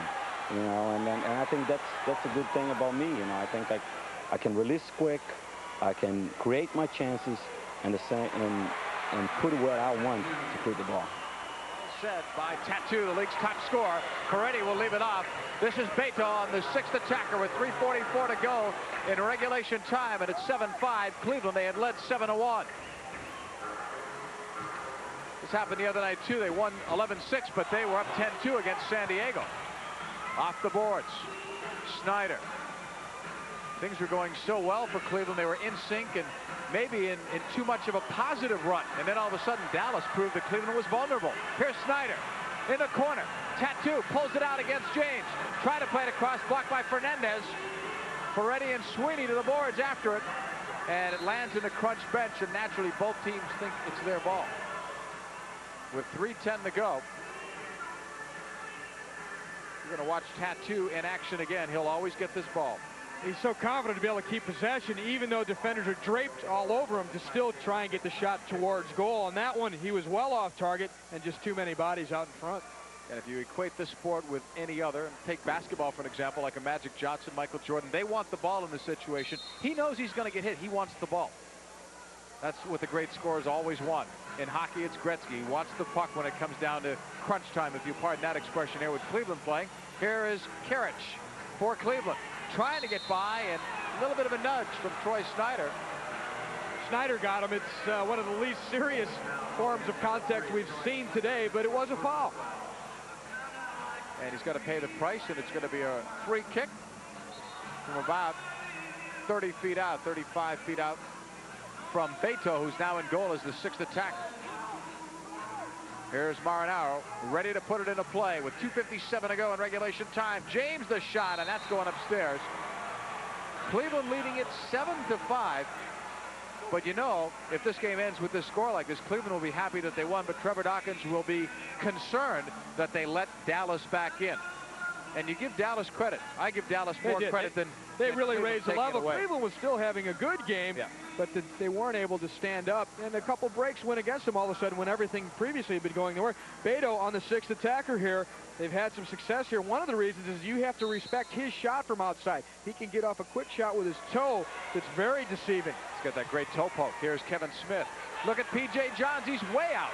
Peretti will get the ball. Net was empty, but the pass was deflected back intended for Carrera. P.J. Johns got a good break there. He was well out of goal. Here's Kevin Smith. Right back on the charge to Peretti. Holding. Carrera. Right back to Beto. Coming forward to Snyder. With 2.5 left, shot blocked by Johns with Smith screening it. Out to Snyder. Peretti out to Beto. Holding it. For Carrera. Willen right on him. Nice shift by Carrera. Left footer, but it's right at Johns. Johns has had a very strong game because some of these saves have been tough because they've been screen shots, but he's still there. He's so much traffic in front of him, it doesn't matter. He's able to track it. He's a veteran. He's put himself in the right position a lot today. Tattoo. Now to Beto. Right back to Snyder. Watch out for Michael King. And now it's Tattoo leaving it off. Less than 2 minutes to go. In fact, 1:50 we're down to. Clock in the lower portion of your screen. Out to Beto. Right side, Kevin Smith. 6th attacker on here for Dallas. They trail by a pair. They were down 7-1 in this quarter. Here's Tattoo against Bernie James. Holding it. Still with it. Looking as calm as could be. Out to Beto. Right footer. Blocked by Willen. Kevin Smith went across off the glass and out of play. And it's going to be Cleveland's ball. But Cleveland had to dodge that big storm that time. Cleveland just holding on. And you've got two teams here that made mid-season coaching changes. And for the Crunch, huge turnaround for the Dallas Sidekicks. more or less more of the same that they're having under Billy Phillips. And of course, you mentioned Jago has a lot of other responsibilities too. Just a tougher situation all around. I really think that Trevor Dawkins in taking over Cleveland had a lot more talent to work with. Absolutely. And that's always a key. Karich along the boards, and he was wrestled down by Snyder. So Cleveland will be putting it in play with 1:12 to go. Fernandez. This was looking like a blowout, but Dallas has really come back and done well. To their credit. Ferretti. Well, if one of those prospective new investors is here, he's going to like that. Watching a team come back from 7-1 down. Team that doesn't expect to be going to the playoffs, even though they're not yet mathematically eliminated, but they'll be one step closer if they continue to be on the losing end of this one. The tragic number was 2 coming into this one. Here's Carrera. Back to Beto. Swings it to Tattoo. 37 seconds left. Tattoo is nailed by Karich. He says that's 2.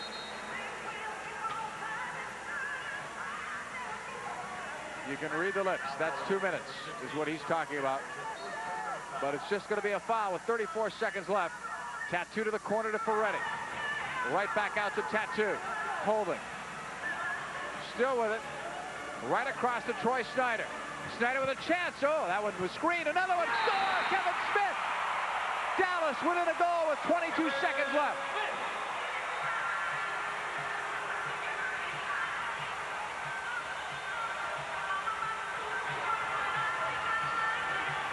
We'll have another look at it here. Tattoo starts it. He gets out to Snyder, who likes to shoot with the left foot, and he puts a heavy shot on target. It's blocked initially, but the rebound is stuffed inside the near post. P.J. Johns getting beaten a couple times at the near poster, but they're great shots. And he's already had to deal with a shot beforehand. He's not quite in position, because when the block was made out in front of him, he still had to react. He couldn't get back in time for the second shot, but good use of a very small target from a bad angle by Kevin Smith to be able to put the ball in at the near side. His 26th goal of the year. 21 seconds left in the game. 7-6 Cleveland. Here's Mike Sweeney coming back. Could end it here. Killing some time, and that almost takes it all up. Beto off the boards. 14 seconds left. Smith knocking it back to Snyder. Clock down to 10. Lead pass right side. Kevin Smith blocked. And a foul, and that'll stop the clock. 5 seconds left. Dangerous play there, but also a dangerous setup here. Each team has already used the timeout, so they can't talk about it. They've got to know what to do. And Tattoo's going to be putting it in play. He wanted a quicker restart. He didn't want Cleveland to make a substitution. 5 seconds left, and a lot can happen in 5. Ready for the kick. In the corner, Beto off the boards. Carrera missed to the header. Snyder across, blocked by James, and that's it. Marcelo Carrera may see that one tonight as he tries to sleep. A tough one nonetheless, but still, it was put right there. And what a game this turned out to be. Tattoo, you see the frustration, but the guy has the satisfaction of knowing that he gave this game everything he had. He tried to raise his team up. He did. It just was too late. He made a game out of it because they were down and out. Let's go back to the final 5 seconds and show you how close Dallas came to actually getting the tying goal. Anytime Tattoo's on the ball, it's dangerous. This time he elects to pass, and the ball is played across the front off the boards by Beto, and there's Carrera. If he can run onto that ball, anticipate it a little bit better, he has a chance to score. There's another block by Bernie James, and the whistle blows to end it. 7-6 is your final score. Cleveland wins it here in Dallas as we pause for this regional break. Dallas, a great comeback, trailing 7-1, but it's still